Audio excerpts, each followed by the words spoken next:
in just months, not years. I'm talking about CSB Media Arts Center, the home of Connecticut School of Broadcasting, which provides hands-on training in audio and video production, podcasting, sports broadcasting, social media marketing, filmmaking, coding, and so much more. For over 60 years, CSB has placed thousands of graduates and careers. Take a moment and visit gocsb.com to schedule a tour. That's gocsb.com. Join us on Saturday, January 11th from 7 a.m. to noon for a free lithium battery collection and document shredding event in Delray Beach. Lithium batteries that are disposed of irresponsibly are a fire hazard. These items should never be put into the garbage or recycling bins. The Solid Waste Authority of Palm Beach County is providing you this opportunity to drop them off and bring up to 6 boxes of documents to be shredded on site. Do your part, and a fire won't start. Learn more at swa.org/LIB. The 2025 Defender 110 is here.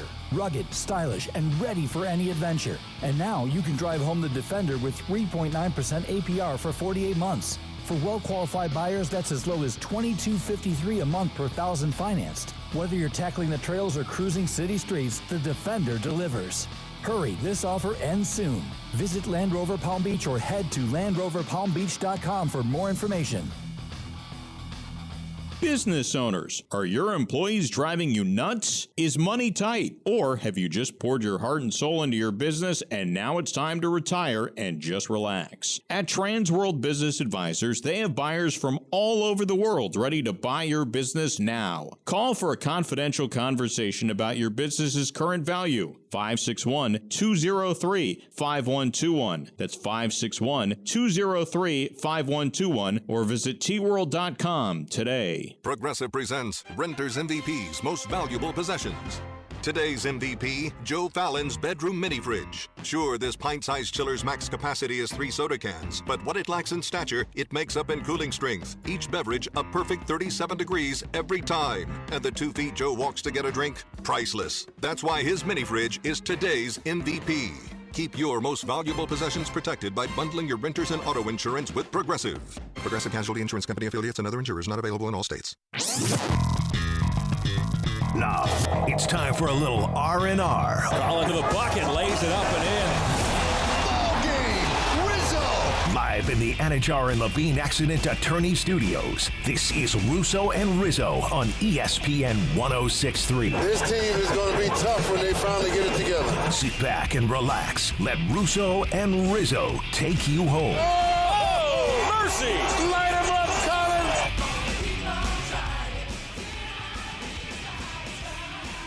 Good Monday, everybody. The NFL regular season completion. Finito. Goodbye. On to postseason we go. It's Russo and Rizzo on ESPN 106.3, live from the City Place Studios over in downtown West Palm Beach. Colin Russo joining me is Mike Rizzo, as always, alongside Christian Cat, helping us out on the ones and twos, keeping us up over the air over here in downtown in the Palm Beach County area. It's Russo and Rizzo. Got a packed program today, 4 to 6. Going to be talking with Steve Politziner, the Good Karma Brands president, Palm Beach Sports Commission Hall of Famer. And also we'll be talking with Jonathan Zaslow, the Zaslow Show 2.0, and the college football tour over on ESPN Radio. I'll get their thoughts on a slew of things as Black Monday, a disaster, a clean sweep day. In the NFL, it is the wrecking crew. Goodbye to the bad teams. And in goes the new teams to the postseason and do better futures, it looks like, as a number of head coaches have either had the decision of being they're kept around, Brian Dable and Joe Shane of the New York Giants being two notable ones, or general managers and head coaches being shown the door. Doug Peterson being one of them with the Jacksonville Jaguars. Jury's still out over on Antonio Pierce over at the Las Vegas Raiders. Mike McCarthy crickets out of the Dallas corner.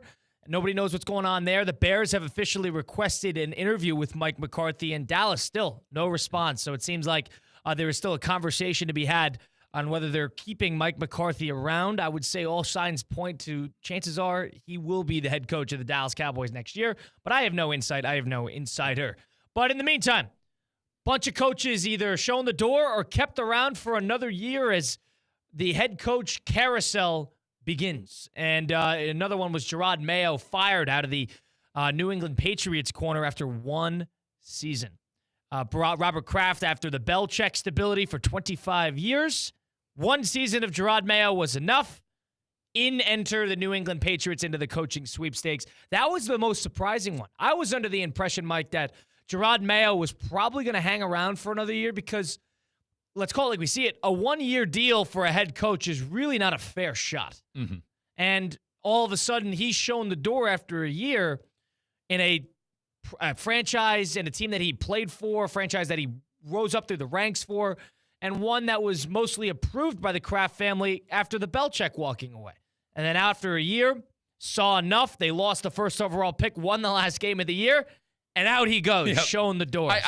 Colin, very bizarre. I just don't know what you're supposed to do with that situation. I don't think that team had enough to be a playoff contender. I know Robert Kraft probably has come, I guess impatience the wrong word, but he's used to winning. He didn't win for a while with Belichick. The last 2.5, 3 years, Belichick was there. The Patriots were doing a whole lot of winning.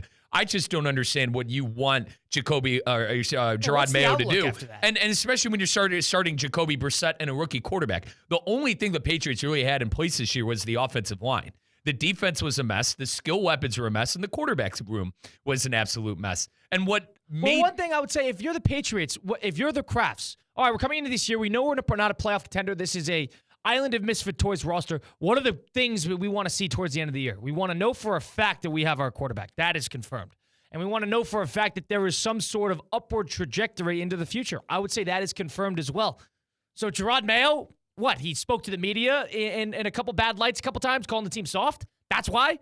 Do it 6 weeks ago if that's the case. And Robert Kraft's comments on firing Gerard Mayo really didn't make a whole lot of sense to me either. Sounded like a divorce. That's what I mean. He said, the whole situation's on me. I feel terrible for Gerard because I put him in an untenable situation. I know that he has all the tools to be a head coach in this league. He just needed more time before taking the job. I don't know. Very odd stuff. It sounds like that he felt he made a mistake in hiring him. I don't know if this could be pointed back to Belichick. Maybe he feels bad for how he handled the Bill Belichick situation. He was a position coach. There was arguments that Gerard Mayo was a little too big for his britches. But I think coming out of the year, you made that conclusion now after year one when there were some positives to take out of the season. Not a ton, but you were going to have the number 1 overall pick. He claimed, Gerard Mayo, when he first came in, said, I am a developmental coach. I need time with my players. The whole reason he was hired is that he connects with the young players, and he's relatable, and he's a leader of men. This, that, and the other. So, yeah, he calls them soft a couple times. They respond. Sometimes they don't. The defense really deteriorates, which was not a good look to Gerard Mayo's part, to being a defensive-minded guy. But he's a developmental guy. How are you supposed to develop when you're still learning the ropes by the time August comes around, and then by the time we hit January, you're out? And I think Bill Belichick is one of the greatest coaches, if not the greatest coach of all time, but he didn't set Mayo up for success, in my opinion. The draft pick situation that Belichick was doing, I mean, there was a record low number of draft picks. Yeah, there was a record low number of actual Belichick draft picks from years past on that roster. What's that tell you? These guys just aren't panning out. So direct of talent completely, rookie quarterback, Jacoby Brissett, no skill weapons, and honestly, no defense really to speak of. I don't think anybody would have had success. So I don't know what Robert Kraft is looking for, but when you're looking for a new head coach, maybe he wanted to go the head coach play caller route that's very popular in the NFL, and maybe he saw some things and heard some things behind the scenes that he didn't like. This was an absolute shock to me today, and I'm going to talk like I'm Robert Kraft for a second, but yes, I agree with you, Robert. I do feel bad for Gerard Mayo, who seemed like he was in a situation that nobody would have had success in. Now, you said why he'd do this. I'll tell you why he did this. I'm sure he, through the NFL whispers in those circles, heard that either Mike Vrabel might get that Jet job, and he doesn't want to lose Mike Vrabel, a homegrown guy who is part of the system, part of the Patriot way, and knows it, experienced, has had success, a leader of men. They don't want to see him in their division. And also, I'm sure that whether internally or externally, they heard whispers that maybe Ben Johnson, the esteemed head play caller of the Detroit Lions, might actually consider the New England Patriots. It's already confirmed, I believe, that Ben Johnson has accepted to actually interview for that job alongside the Bears. And he's not taking that interview if he is not considering it. Mm-hmm. There's a quarterback in place there. They have a wild amount of salary cap space. They have a great draft position. There's an option there. So maybe he was thinking opportunity cost. How much can I get out of potentially getting somebody like Vrabel or Ben Johnson, two people that I thought are better candidates? But to the same token, you can't just cut the next guy or cut the current guy when you think that the next guy might be a better option. It's a dice roll. You're playing with bad odds. You're playing against the house. Let me ask you this: how desirable is this job? Because it sounds like you're pretty sold on it. A lot of money, rookie quarterback. Good job. Now there's a lot of pressure to win, but it's a esteemed franchise. They have a great fan base. They have a good home field. They have an easy division. They have a ton of money. Now, if the Crafts are too much, and the Crafts want to get their hands on anything, or whether it's Elliott Wolf or whoever, people like Elliott Wolf. He's the executive vice president of football operations over with the Patriots, director of player personnel. People like him. So it's the marriage has to work, but in terms of what's on the field, I think people like the job. And Colin, maybe there's something to be said about how unhands-on Kraft was under Belichick. Maybe he's being too hands-on now. Maybe he's trying to take control of the situation where, in hindsight, you probably could have gave this guy another year and see if his quote-unquote developmental coaching style could have actually turned into something. Right. I wonder how aggressive they're going to be in the offseason. I think that depends on who they bring in. But I'm with you. It's an easy league to turn things around in, I think, 1 year. I think the NFL is one of those years where if you spend smart and get the right coaches and pieces in place, you could go from a worst to first situation in your division. Now, the Buffalo Bills are in their division. They're not winning that division. But they could be a playoff team, certainly, if they play their cards right in free agency and find the right guy at head coach. The question is who the head coach is going to be. I like your Vrabel thing, Colin. I like your Vrabel. My take is Vrabel's the writing on the wall. Yeah, I like your Vrabel They didn't want Vrabel to go to the Jets. And they heard that the interview went well. That was a specific report from Schefter and company that the Vrabel interview with the Jets went well. And he doesn't want to lose him, especially interdivision. So, all right, well, we got a decision to make. I don't know why you don't get Vrabel last year if this was that big of a thing. Right. But let's go get him. He's going to be a hot topic. He's probably going to be gone within the week. He has no ties to a team right now that is in playoff contention. So, act quickly.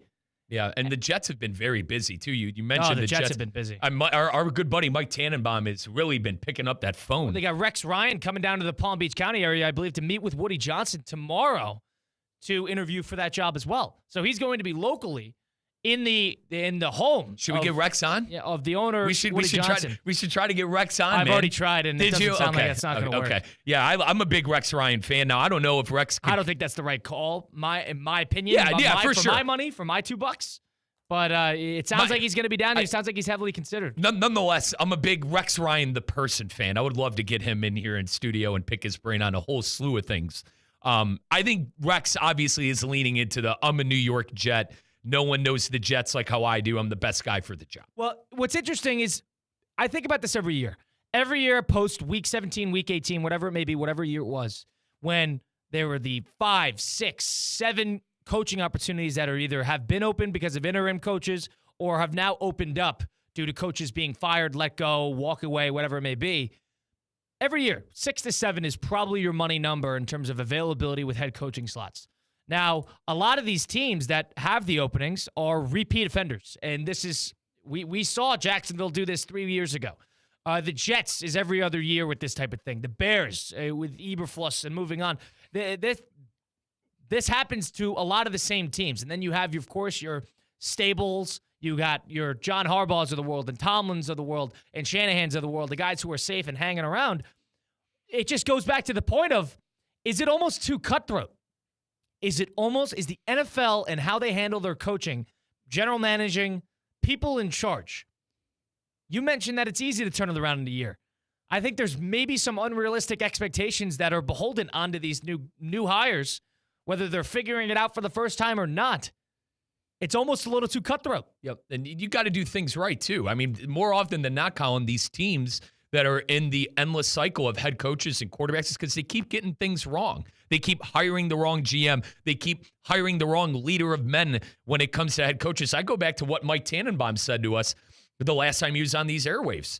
He said, sometimes I feel like the team bows down to the quarterback too much when they're looking for a head coach and not necessarily going after a leader of men and a guy who could lead a locker room. Now, I am all for the head, as you know, I am all for the head coach play caller role, but it has to be the right person that can handle clock management. But what about firing these people? Is it too cutthroat getting these people out the door too quickly?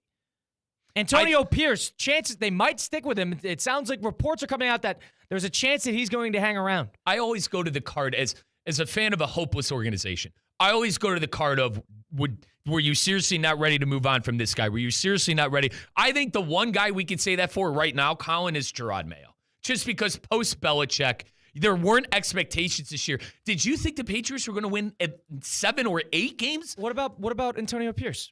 I think if they move on from him, I think Pierce was dealt a bad hand. Number one, look at the quarterback situation. And injuries. Injuries. No really who's talented on that roster, maybe outside of Max Crosby? Who's a Pro Bowler at their best on that roster outside of Max Crosby? And it seems like the players play hard enough for Pierce as well. He's a player's coach. I think if you could get a quarterback in there and a play caller who really knows what he's doing, I think you could have some success.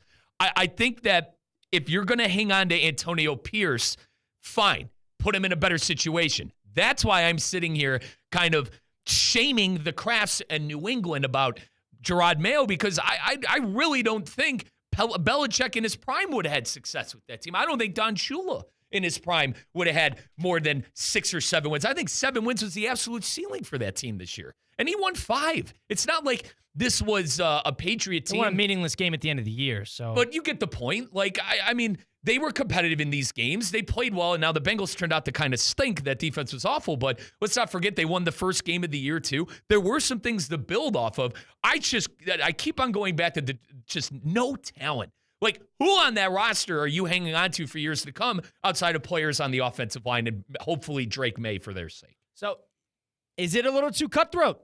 Does the NFL hitch his wagon to certain death in the Mike McCarthys of the world, but also they're ready to cut the line off the rod the second things go a little haywire? New England Patriots, perhaps the Las Vegas Raiders, moving on way too Frank Reich a couple years ago. Now, maybe a little too quick. So it's almost like it's a tale of two different things. Some guys hold on to their coaches for too long. Correct. That's where I was going. And some guys don't even give them a chance to breathe, which is why we haven't talked about this yet. I do not have a problem with them not moving, with the New York Giants not moving on from Dable and Shane. That is why I do not have a problem with them cutting them loose. Quickly, I think what Giant fans have a problem with is they gave Daniel Jones that second contract. Shane and Dable, and they believed in him. And they're eating that. Right. And I think everybody in the building, everybody in the building was thinking, sign Daniel Jones to an extension. It's a tough spot. Post-playoff win, the guys all loved him. Didn't turn out.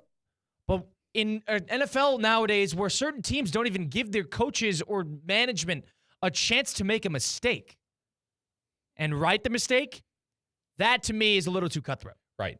That's why I don't blame Mara for, snipping the line the second things went a little haywire. Now, that team stinks. They were the worst team in the NFL that I watched, at least. They were terrible. And a lot of that can be to talent, how the roster construction worked out, how the quarterback situation worked out. Letting go of Barkley? I do not blame them for letting go of Barkley. Barkley needed a change of scenery. A lot of fans do. Fine. You want to keep Barkley around? You're not winning more games with him. He is not changing it all that much. That was my takeaway with that. Maybe they didn't need neighbors, but if he is able to sell you on a vision for at least another year, I think it's worth the leash, worth the loan. Give him another year, see what happens then. I think it was dealt a bad hand with that godforsaken Hard Knocks. So every decision he made, the fans were breathing down Shane's neck. So off of that, I think the NFL might be a little too cutthroat. And this is coming from somebody whose team just fired their head coach. Now, let me ask you this. Did you see enough of the Silver Fox, Doug Peterson? Yes. They don't fall under the category. No. I think the only I think the only coach today that was fired that this falls under is obviously Gerard Mayo and maybe Antonio Pierce if they do decide but it to happens go every that year. route. Happens every year. There's somebody that's probably cut loose a little too early. And obviously, you mentioned the flip side of things, too long. Should they move on from Mike McCarthy over there in Dallas? I think Jerry is very scared to fire head coaches. I mean, I think you saw that with Jason Garrett. It took years to get Jason Garrett out the door there in Dallas. I think Jerry really likes a yes man. And would you agree with me that Mike McCarthy is a yes man in that organization? Maybe. Listen, I don't know McCarthy, but it sounds like he works well with Jerry. And another thing that we have to take into consideration is the Cowboys played hard for McCarthy. They were dealt a bad hand. I'll listen. Quarterback injuries. They played hard for him. And they were very close to winning 8 games. So off of that alone, I do think that it is not outside the realm of possibility to keep him around. And I always say, if you lose your franchise quarterback, I think 80% of the time the season is a dust. And they played well. They did. They had their moments. 7 wins was pretty good. Now, I did feel bad for Cooper Rush not getting his incentives yesterday. Yeah, I don't know if that just makes him look cheap. That just makes you look cheap. Right. And Jerry Jones kind of playing dumb after the game, Ridiculous. saying, no, I had no idea until you mentioned it to me. Okay. Really cheap. That's the type of thing that makes players not want to play for your franchise. Right. They see things with Tampa Bay and them going out of their way to get Mike Evans a $3 million bonus. That incentivizes players to go play for organizations like that. Now, the Cowboys are the Cowboys, but another day, another problem. 888-760-3776. Is the NFL a little too cutthroat with their head coaches? Or if they fail, see ya. This is an excellence-driven league. If you are not excellent, you are out. Is that your takeaway, or are you sort of on the side of give these guys a little bit more of a chance, let them make a mistake or two? 888-760-3776, the number to get into the program. That's 888-760-3776. We have our playoff pictures set in the NFL. We have a packed weekend ahead, including college football. We'll get into all that. What we saw yesterday between the Lions and the Vikings should be interesting there. The Lions look like the team to beat. The Vikings faltered a little bit. Maybe look like the Vikings that we're so used to in a big spot. We'll get into that and more next. It's Russo and Rizzo on ESPN 106.3. Live from the Anajar and Levine Accident Attorney Studios. Anajar and Levine Accident Attorneys. Call 1-800-747-FREE. This is ESPN 106.3.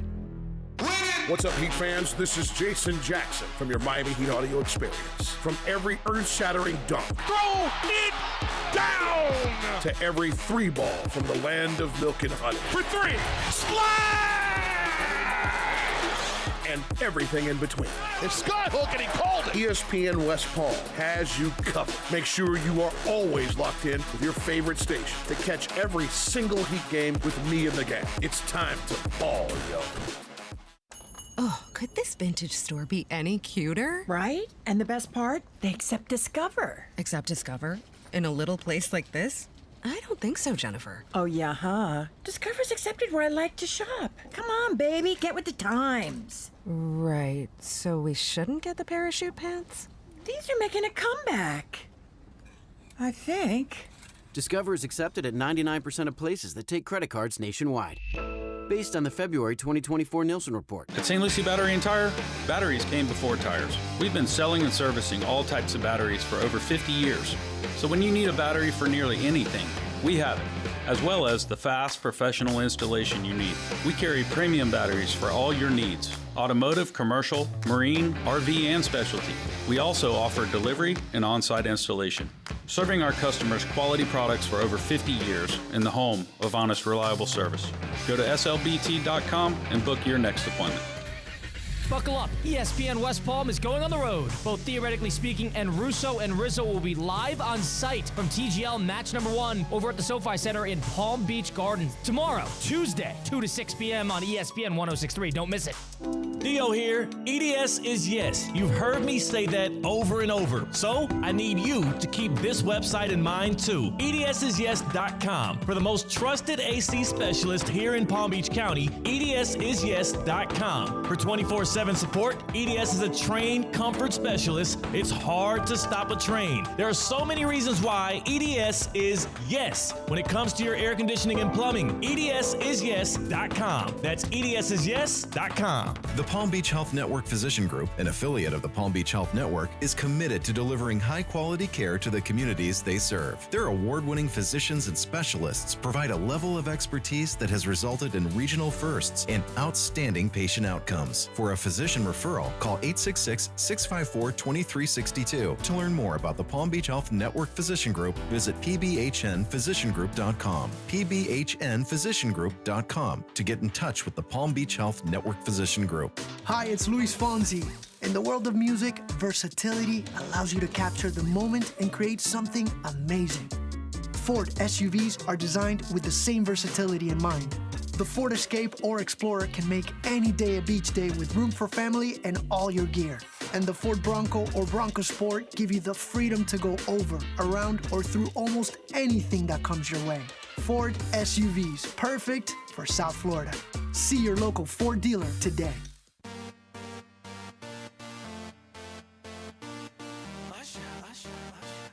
Yeah, man. Let's get back to the Anajar and Levine Accident Attorney Studios. This is Russo and Rizzo on ESPN 106.3. If you're in a car accident, truck accident, or suffered a slip and fall, my friends Mark Anajar and Glenn Levine over at Anajar and Levine Accident Attorneys are here to fight for you. They don't charge you unless you really win. They work tirelessly to get you the maximum compensation that you deserve. Why settle for just any attorney? They're the best in the business for a reason. Demand Anajar and Levine today, because that's the Anajar and Levine difference. All it takes, one phone call to take back control of your life. Don't wait. Call for your free consultation today. That's 1-800-747-FREE. That's 1-800-747-3733. Take back control now with Anajar and Levine. Colin Russo, Mike Rizzo, Christian Cat with you over at the City Place Studios in downtown West Palm Beach on Russo and Rizzo on ESPN 106.3. It was the death day. Goodbye, the good riddance, clean out the house day for all the bad teams in the NFL. And for the good teams in the NFL that made the playoffs, it's now on to greener pastures as the NFL wildcard round will be coming up next weekend. And we have our schedule, so it should be pretty good, as we'll break that down in just a second. If you missed any of the program today, want to listen back, catch it, go to Russo and Rizzo on Apple, Spotify, wherever you get your podcasts. Every episode is uploaded there. If you want to see our pretty faces, go over to YouTube, Facebook, Twitter at ESPN West Palm. You could see us streaming live there each show, even after the fact if you wanted to catch it back then. But in the meantime, wild card round coming up this weekend, and it starts off with that Texan game. We always get buried in that early Saturday slot. But they got the Chargers on the AFC side of things, and as along them, they got the Steelers and the Ravens on Saturday night, and the Broncos and the Bills, the Sunday early slate game, and then the final three games are all on the NFC side, with the Packers-Eagles in that lauded 4:30 slot on Fox on Sunday, and then Commanders at Buccaneers on Sunday Night Football, and then Vikings at Rams on Monday Night Football with ESPN. The Vikings now playing in that game instead of the Lions after that game on Sunday Night Football last night, in which the Vikings did not put together their best performance of the year. I mean, we'll say that. To say the least. Justin Jefferson not playing well either. That's how you know. Darnold played one of the worst games of the year for him. Yep. That's an impossible game to win. Now, for everybody that is thinking second doubts, worried about Darnold, let's calm down. Let's think about the parameters of that situation. That is a Detroit Lion team that is playing at home, looking for the first overall seed or first seed in their conference in franchise history. They are as hot as any team in the NFL. They have a virtually unstoppable offense, and you played pretty well for most of the game, especially defensively. That's an impossible game to win. Now, Darnold missed a couple spots here and there. A couple opportunities here and there. Maybe it's a closer game. But the Vikings are not better than the Lions. I think that is apparent. Yeah, that was my takeaway coming out of that. It seems to me the Lions are a team of destiny out of that NFC, too. I think it's a collision course between them and the Eagles. We'll see if the Eagles have the moxie and the willpower in the playoffs. I think I told you this last week. I'm a firm believer in going to the playoffs and losing, licking your wounds, and coming back better the year after. When you're a team like the Detroit Lions, who has really never had playoff success, let's call it in franchise history. But even some of these teams that go 10 years, a couple of years without winning a playoff game, you got to go, lose first, come back, lick your wounds, and be better. I think the Lions are a team of destiny right now. I think that bye week helps. I think they need that in the worst way. I think it's going to get them as healthy as they could possibly be for that perennial playoff push. I will say this, and feel free to jump all over me on this one. I think what I've been saying about Goff, me not trusting him in certain spots, I don't think Goff was at his best last night. No. And the team was good enough to rally around Goff when he wasn't at his best. I said I don't think Jared Goff can win a Super Bowl. It sounds so foolish because he played bad yesterday, and they were able to rally and win 31-9 against an opponent that was 14-2 going into that game. Colin, I am completely sold on Alliance. I am completely sold on Dan Quinn. The two things, obviously, Quinn getting in his own way, and is the team going to be able to rally around Goff if he has a stinker like that in the playoffs? Campbell. I keep saying Dan Quinn. I keep saying Dan Quinn. All right, yeah, Campbell. One thing that was very apparent to me as well, during that game, there were 3 head coaches on one sideline, and there's 1.5 on the other sideline. Flores and O'Connell. So you got Brian Flores, who's going to get interviews, might not get a job, and Kevin O'Connell. And then you got Aaron Glenn and Ben Johnson as the defensive and offensive coordinator of the Lions, who are absolutely going to get jobs. And Kevin O'Connell's a good coach, probably the coach of the year. They got outcoached. It's a better coach team. It was a perfect game plan from the Lions. Make Darnold uncomfortable. Blitz him to kingdom come. Make him beat you with his arm under duress. And he wasn't able to do that. He was a little frazzled. And the Lions secondary, that's what they bolstered in the offseason. Man, did they play well last night. And they were beaten up to no end. Lost Terry and Arnold last night. All you had to do, if you were the Lions, was their game plan, make Darnold uncomfortable. Stop the run and make him uncomfortable. Mm-hmm. Make him beat you. And it's weird to say for somebody that I think should get a contract extension with the Vikings. But that was their game plan. Make him beat you, and he was a little frazzled. It was not his day. You want to take Darnold and jump off a bridge with it, and then you're off that train now. Fine. But the truth be told, Darnold put together a 14-win season. Ask Vikings fans what they thought the season was going to turn out at if you asked them in September. What would they say then? 6 wins, right. 7 wins. So take your win. It's bad news that you got the 5th seed. Big deal. Playing on Monday Night Football against a team that has already beaten you. It's hard to beat a team twice. Take your rest and attack them on Monday Night Football because, let's call it like we see it. Like you said, there's a team of destiny that you were playing in your division. It's sort of hard to compete with that, and that was apparent. And definitely, the reason I say team of destiny, look at all the injuries. I mean, they were depleted on the defensive end. That's part of the reason. Both those coordinators are going to get big-time jobs. Exactly. And it's just a well-run machine right now. I really don't see them losing in the NFC. I don't. I know it's very early to have these takes. We'll obviously do our playoff coverage throughout, but I really do not see the Lions stumbling at home at that field in front of those fans right now. It's going to be an impossible place to win at. And if you're looking at Philadelphia, that's probably your only chance because Philadelphia is the most well-rounded team probably in the postseason, really. But that's not an easy game to win in that building. Yep. Indoor building, let the crowd roar come down on you. That's not an easy spot. And it wasn't an easy spot for Minnesota last night, and it's not going to be an easy spot for anybody who has a healthier Lions come postseason. So that's my takeaway there. In terms of teams in this postseason, on the other side of things, in terms of matchups, the Broncos have no easy feat in going to Buffalo and playing them in the first week after having to play very hard, playing well against the Kansas City Chiefs backups. That's not going to be an easy game. And you know who I think can win? The Chargers over the Texans. Texans played a decent game against the Tennessee Titans, didn't play all their starters the whole game. Chargers are trending upward. And the Chiefs don't want to see, in my opinion, they're not going to want to see the Chargers coming out of that second round of that postseason. I don't think so. Intra-division opponent, that's a real tough game. Seen them already twice. Probably should have lost them the second time around. Mm-hmm. That is not an easy spot. I think the Chargers are going to go out there and they're going to play well. They got a winning head coach. They got a lot of magic to them. Watch that be a really tough game for Houston to win. Let me add another layer to your Charger take. I think they have a quarterback who's hungry. I think they have a quarterback who is tired of hearing everyone say he doesn't win come playoff time, social media quarterback, whatever you want to say. I think he's ready for the moment, and I think I'm with you. I think the Chargers are probably going to win that game. How many times? So we do a thing here, Punchline Picks, where we make picks against the spread in the NFL and college football. We compete against, theoretically speaking, our show with our great Theo Dorsey 2-4, loser to stand up. With that said, how many times did we take the Texans this year and have them, and I know they were our lock this Sunday, fair play to them, but too many times we took the Texans in games like, why is this line like this? I don't trust him as far as I could throw him. I'm a big C.J. Stroud fan.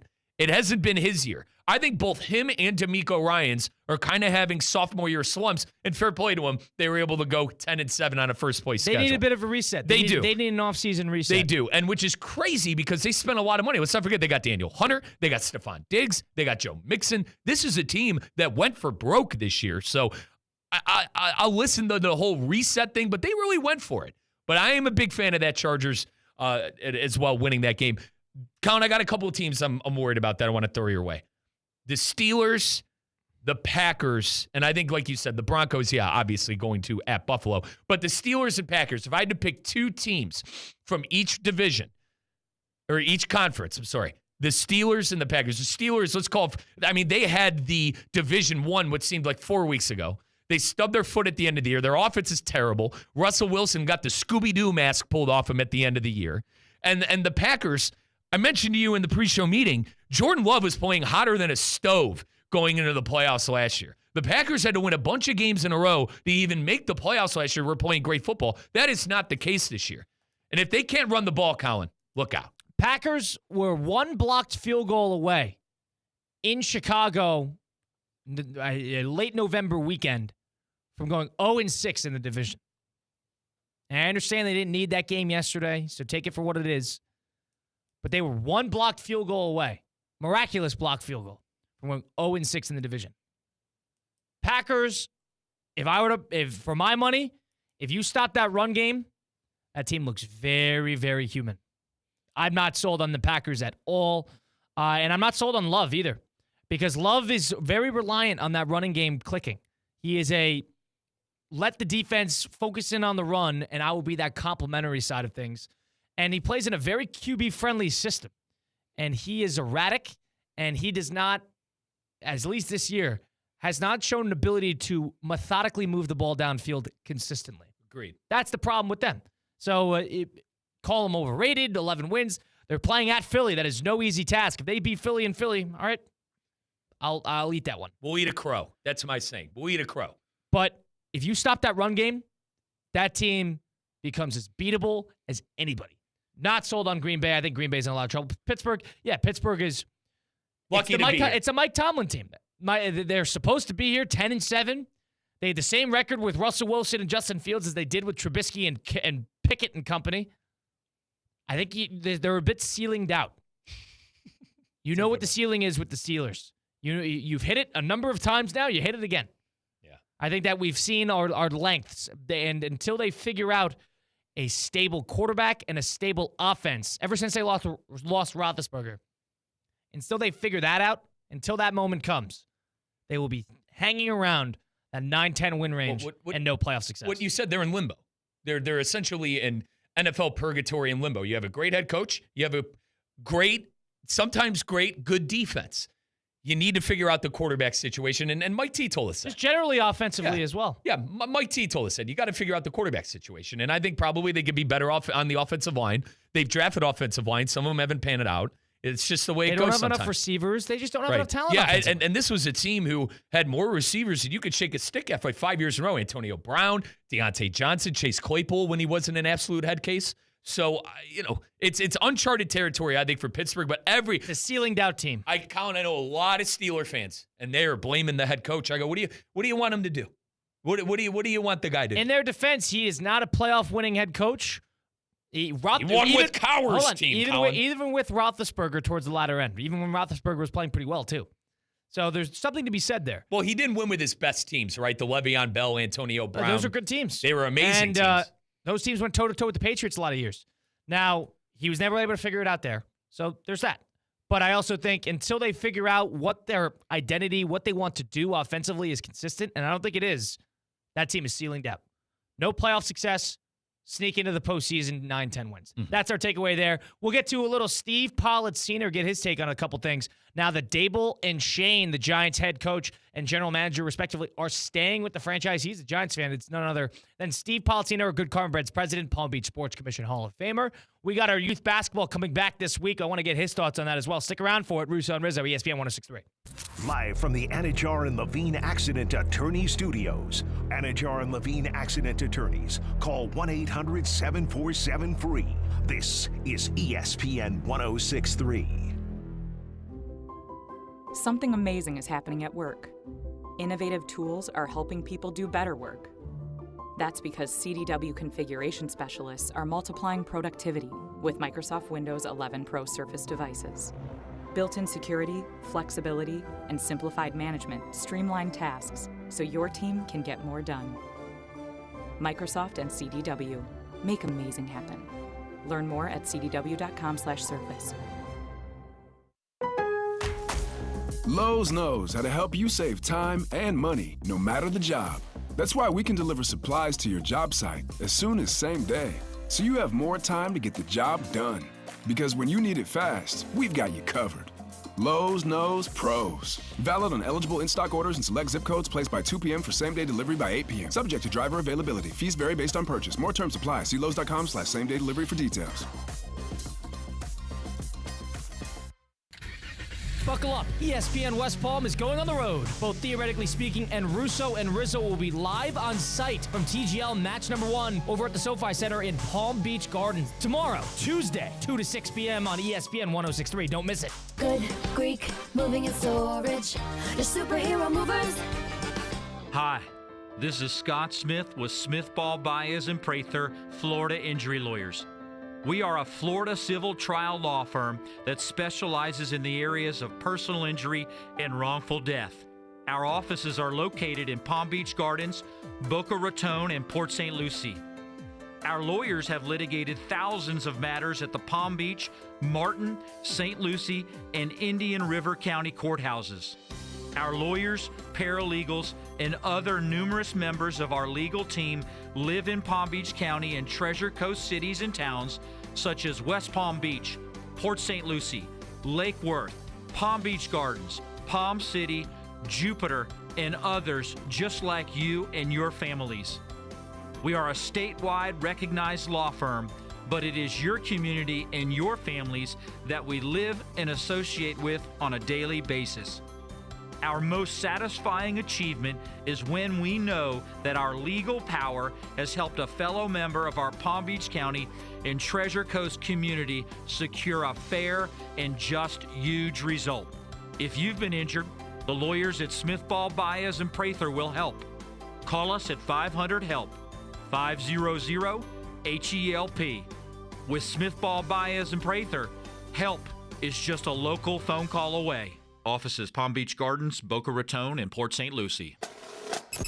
Hi, this is Evan Cohen. I'm back, baby! Unsportsmanlike every morning, 6 to 10 a.m. right here on ESPN 106.3. The South Florida Fair is almost here. Buy your advance tickets now and you can save up to 50%. Plus, if you use your discount admission ticket on opening day of the fair, you can keep it and visit the fair another day courtesy of Publix. That's 2 days of fun for the price of one. South Florida Fair discount tickets are on sale now at Publix and online at southfloridafair.com. Fair opens January 17 in West Palm Beach. South Florida Fair.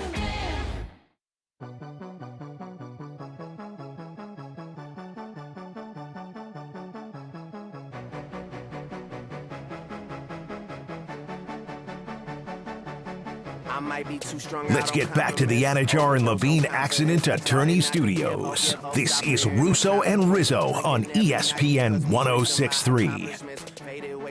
Start your day off with a win over at F45 downtown West Palm Beach. The locations in Wellington and Palm Beach Gardens as well. I know getting up in the morning, the biggest thing is you got to start off with a win. You got to start off with a spiritual, emotional, and physical win. I do it at F45. It's a group-style workout with coaches on site. So you're working out safely. You're working out in a social setting. So you meet a lot of like-minded fitness individuals who are there to have a good time, loud music blaring, but also there to get a good workout in. It's more the functional side of working out, not necessarily the Olympic-style lifts that I was more used to when I was growing up and in college. So it's honestly a better change of pace that I appreciate over at F45. Best way to get in shape, best way to get started. Go check out their Instagram, F45 downtown West Palm Beach today. That's F45. Welcoming in a good friend of the program on Russo and Rizzo on ESPN 106.3 with Colin Russo, Mike Rizzo, and Christian Catt is none other than Good Karma Brands president Steve Pollitt Sr., the Palm Beach Sports Commission Hall of Famer, joining us now. Steve, what's going on? How we doing? What's going on? Gentlemen, good to talk to you guys. I have not been able to hear a lot of the program due to my work commitments, but I assume is this a Colin Jacksonville Jaguars special? So you're under the impression that I love doing the Jags all day? You are completely wrong on that. I don't even know where this came from. I don't know where you got this. You maybe heard like 2 minutes on something and you just ran with it. I don't know where this is coming from. Steve, he's very upset the Silver Fox is out the door, to answer your question. Right, he wanted to keep him around. Right. You wanted everybody. I thought you wanted everybody gone. And they're not getting rid of everybody. I'm Long joking story around. short, they're not getting rid of anybody. They're not getting rid of everybody, so I have a major problem with that. That's neither here nor there. Steve, we're going to be at the TGL tomorrow, 2 to 6, local programming live from the TGL at the SoFi Center over in Palm Beach Gardens. The first ever inaugural event, the match, I should say, for the TGL coming up tomorrow, 9 p.m. on ESPN. You're going to be there as well. What are your expectations for that event? Because we're going to be there. We're excited for it. I think it's neat that it's like finally here, and so many people have like heard bits and pieces. And first, right here in our backyard, in our local community, you have so many interesting things like going on with golf. Of course, you have the Cognizant Classic, our local PGA Tour event. But like the other night, there was the grand opening for Pop Stroke. You have Drive Shack go right here. You have the Live Tour this week is doing its media days all week at Dutchman's Pike. Like you have so many amazing things going on, but to me, like all of it is is cool. But this new event is so there's so much curiosity, and kudos to the TGL. If you watched the NFL over the weekend, or at least the ESPN broadcast, you saw Scott Van Pelt interviewing Rory McIlroy and like really showing what this thing is going to be about. Like to have guys hitting into like a movie theater size screen, and then a ball dropping down, and then and then actually playing out holes on a singular hole that has hundreds of different ways that it can be manipulated for different conditions. It's whether you're a golf fan, a technology fan, a gambling fan, a fan of the stars because you're going to be able to hear them close and up front and center. Like, to me, there's so much curiosity about this that I can't wait to see it. I mean, Steve, sign me up for arena-style golf partner. I mean, that's essentially what this is here, and I'm already putting my name on a team. I'm a resident of Palm Beach County now, Steve, and it's official today. I went out and got my Florida license. That's how you know it's official. But I am supporting the Jupiter Links Golf Club. Oh, okay. With Tiger Woods, backed by Tiger, but they're the local. Steve, they're the local team. I'm a Palm Beach guy. Picking teams? Are you guys picking teams? Is that how you're doing it? Yeah, I'm going to go with Jupiter. So you're going with Jupiter. Yeah. Okay, that's cool. So you got Tiger, Max Homa, Tom Kim, and Kevin Kisner. That's a very good team. Yep. Very solid team. All right, and what is Colin doing? New York? I think I'm doing New York. I'm into New York. How's that? That's the only reason I find that interesting, Colin. Even though you're a tri-state guy, none of your teams are New York. He hates teams. New York. I don't like. I listen. This doesn't feel like a New York team, a la the Yankees. It doesn't feel like that. This feels a little bit more open and fun and likable. So because of that, I will hitch my alliance to the New York Golf Club. So Steve, are you with Jupiter? Are you with me with Jupiter? Well, Colin's squad: Matthew Fitzpatrick, Ricky Fowler, Xander Schauffele, and Cam Young. That's a nice little team there. What are you just trying to find the winner, and you're going to winner pick this, or what? It's so hard. They're so good. Anyone but Boston. Anyone but the Boston team, Steve. Why? Just because of the town itself? Because when you think of Boston, it's Rory, Keegan Bradley, Adam Scott, Hideki Matsuyama. It's an unreal team. It's probably the best team. Steve, number one, it's probably the best team. Number two, from having Boston in-laws and cousins and uncles my whole life, anyone but Boston, right? I mean, you're a New York guy. It's the Ryder Cup captain you're talking about, too. Yeah. Totally, USA. Totally. Ooh. So, Steve, you got to find a team. You got to find a team. That's what I'm hearing. All right. Before tomorrow, I'll find one. The Atlanta team, to me, has some juice. Justin Thomas, Patrick Cantlay, Billy Horschel, and Lucas Glover. I mean, there's some juice there. And L.A., Tommy Fleetwood, Sahith Theegala, Colin Morikawa, Justin Rose. I mean, that's some international flair right there. Steve, are you a good golfer? I think you got to define good. What is good? So you're mean? not. Like, is what Him and my dad. Let's put it this. I'm good. He's probably No, him and my dad play a lot. Handicap, say I'm good. Yes. Yeah, Steve, you and my dad play a lot. You got to have some game to play with my old man. Yeah, we played a couple of times. All right. I can remember. I'm in a family of golfers. As I tell people, I just try to make the cut in my house every day. Okay, Just try to make the so you're cut just in my getting own there. house. Okay, because I'm getting into golf. And, Steve, I played the first 18 I've played in years on last Friday, and I've been working over with my friends over at Flagstick Golf Performance in downtown Boynton Beach on improving my game. I've never been the golfer. I've never had the patience for it. But I'm finally getting into it, and call it a litmus test of figuring out where I was, where I stood. And I played with a couple great people in our office, and I played 18, and it went just about how you'd expect. I couldn't drive. I couldn't hit the second shot properly. My short game had its moments, and that is not a ton of moments, but it had some. And it's been a little ugly, so that's something that I need to work on come 2025.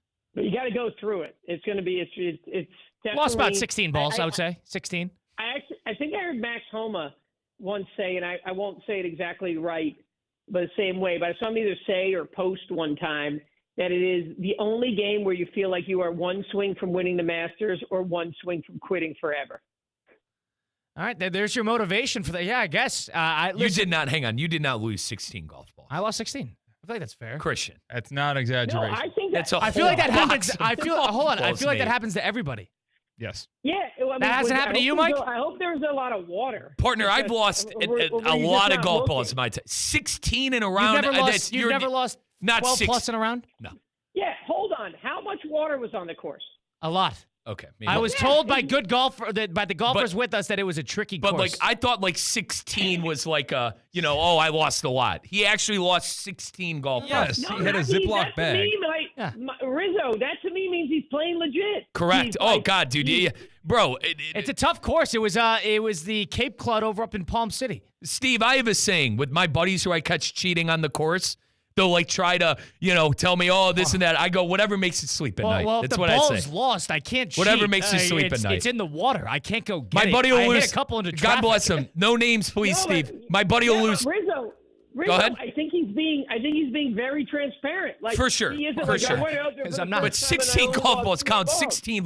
How am I getting bashed for this? I knew I wasn't ready. I told people I wasn't ready. I had a bag of golf balls that I found in the closet that was donated to me by the great people over here at ESPN West Palm. I didn't necessarily, I didn't, break the bank on this. I have 2 wedges in my trunk, and I went out there and I tried. I had a couple moments. Ask Christian. He was there. I had a couple moments. Everyone's got to go through it. Feels like a long day for the people you were with, but that's neither Hold here on. nor there. Hold on. I was in your not cart? playing with any tour winners. Let's put it that way. Who was in your- Cade is a good golfer. Yeah, Cade he is. Chumslin is a good golfer. Oteri and Yeah. Christian Oh, Cat Cade's a- are okay golfers. They're they're getting there. And I know Oh, Christian, this is a Cade- new thing for him too. So Yeah, you do it together. By the way, Cade on our team, who's great if you're in and out the community. You see someone wearing an ESPN West Palm shirt who's 6'10". That's Cade. But I was playing at a charity event, the Berkey, one of the great charity events that we're so proud to participate with and locally. there was an event And at the I'm Breakers walking too. We in. weren't invited to as well. Yeah, Okay, Steve. Continue. Yeah. It was that one that you weren't invited to. Thanks. So I was walking Thanks. in. I'm walking in. It's a charity event, and I happen to get a new club the day before, and I put it in my bag. And Cade goes, interesting. I'm like, oh, what do you mean, like my clubs or something? He goes, no, you have 15 clubs. That's illegal. And I was like, what? He tells you how he really feels. You're talking to me about cheating. Let's take a look in the mirror. He's DQing me from the charity scramble. Did you get DQ'd? Did you have to remove They a look in your stick from the bag? Yeah, did they I look said to him, I was like halfway down there. I go, do you want me to go back to my car right now? You want to hold it? Out. All right, so get rid of a club. Have you gotten rid of a club since? Yes, I have. I took that one out of my bag. Is and it 14? It's 14, and I'm legit. But yeah, I think it's gonna be so neat. And the cool part too. And people can buy tickets. We're gonna be involved. I know you guys are gonna be promoting ticket sales once this thing gets off the ground. We're gonna have a wonderful relationship, with the whole gang at TGL there. But I think watching it on TV, also watching it in person, taking in the uniqueness of it all. Like, how many times do you get to go to something that is like a completely new idea, but new where millions of people are going to be watching it for the first time all together. I think it's so cool. So being there, watching it on TV, having it right in our backyard, I think we're fortunate, and it's such a neat time to be around golf and to be around golf in Palm Beach County, which is really the epicenter of it all. Steve, if you know what, when you and I eventually play a round of golf, I got to make sure I'm up to speed to a certain point that I can hang around at your skill level, which it apparently is not that tough. How's that? I mean, I like you're already trash talking. You have no idea what my game is, but that's fine. Steve, I'm no pro. Let's put it that way. But Cade is the pro of the group with us. Cade's actually in the studio, Steve. Cade, so you saw Steve's bag and you thought, all right, this guy is cheating. Is that was your initial thought process? Cade trying to get me DQ'd from a charity Thanks, Steve, event. for trying to make me the bad guy. Let's call it how it is. I believe you complimented me and said thank you for finding the extra clubs in your bags for you.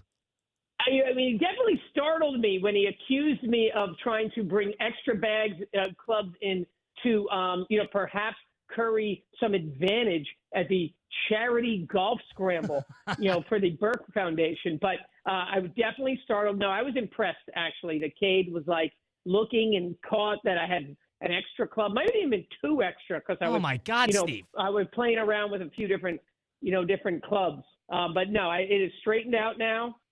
And I look forward to playing around with you guys. Well, Steve, what do I have to do to get into this Burke charity and Burke golf outing and party Mike's at all Breakers? upset he wasn't invited to this party. I'm just upset. really messing with you. I don't really care. But Mike was all upset that he was not invited to this. Yeah, I don't know. I mean, I probably talked to your managers or the bosses over there at ESPN West Palm. Oh. That's a good. That got me nowhere this year, Steve. I was hoping you might have a little more insight, but understood. Try a different approach. Steve, of course. Go with Cade. Just say you're there to count right. I'm people gonna go with Cade, and we're gonna win the whole event and ruin everyone's time. How about that? Steve, you're the Giants fan of the bunch, and of course, news came out today that John Mara, the owner of the New York Giants, is keeping around Brian Daboll and Joe Schoen, sort of writing on the wall. People kind of expected this, but what's your takeaway of this? Yeah, I was prepared for it because I never thought they were firing him, and we can debate it. I tend to be a little bit more for stability, but there's this huge piece of this puzzle now. It's almost better that they didn't get the number one pick. The Giants cannot go out and think they're going to find their franchise savior with a quarterback in the first round. That's it. You can't do that, because if it doesn't work out, and they do that here, and it doesn't work out, and then you fire Schoen and Daboll. Now the new regime is sitting there with a rookie who it's like the Bears all over again. We've seen everybody all over. It's the never-ending thing. There's two guarantees. Number one is that teams pay quarterbacks when they don't have to, or they probably shouldn't because they're scared of losing them, or the alternative. And number two is they have guys. Look at the Patriots right now.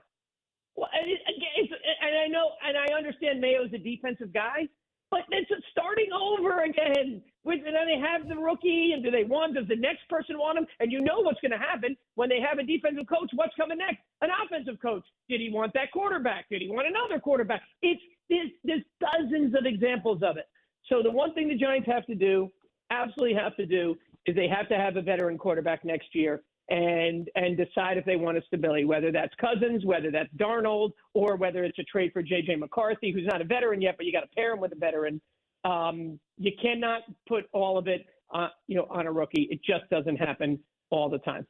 Steve Politziner, Good Karma Brands president, joining us now on Russo and Rizzo. Steve, you've been in the area for so long. I think you know how much of an impact Duffy's Sports Grill has. Tell us about it.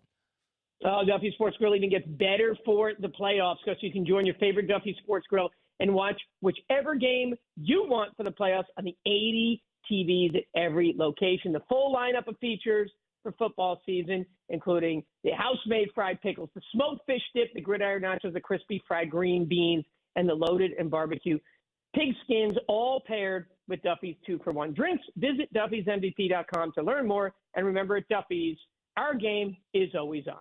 Steve, a pleasure as always. Great job as always. Appreciate you giving it the time. Looking forward to speaking next week. See you tomorrow. Oh, yeah, that's right, at TGL. So Steve Politziner joining us. Big thanks to Steve. He'll be over at TGL tomorrow alongside us. We'll be live on site 2 to 6, local programming alongside Theoretically Speaking. We will be at TGL. Hopefully we'll get a couple people on, maybe Matt Berry, maybe Morty Smith. A lot remains to be answered in that regard, but hopefully we'll have a fun guest on. As we continue on the program here on Russo and Rizzo on ESPN 106.3, we've got to do a little 5 at 5. Coming up next, stick around for it. Russo and Rizzo, ESPN 106.3. Anajar and Levine. Call 1-800-747-FREE. That's 1-800-747-3733. ESPN 106.3. WUUB Jupiter, a Good Karma Brands radio station.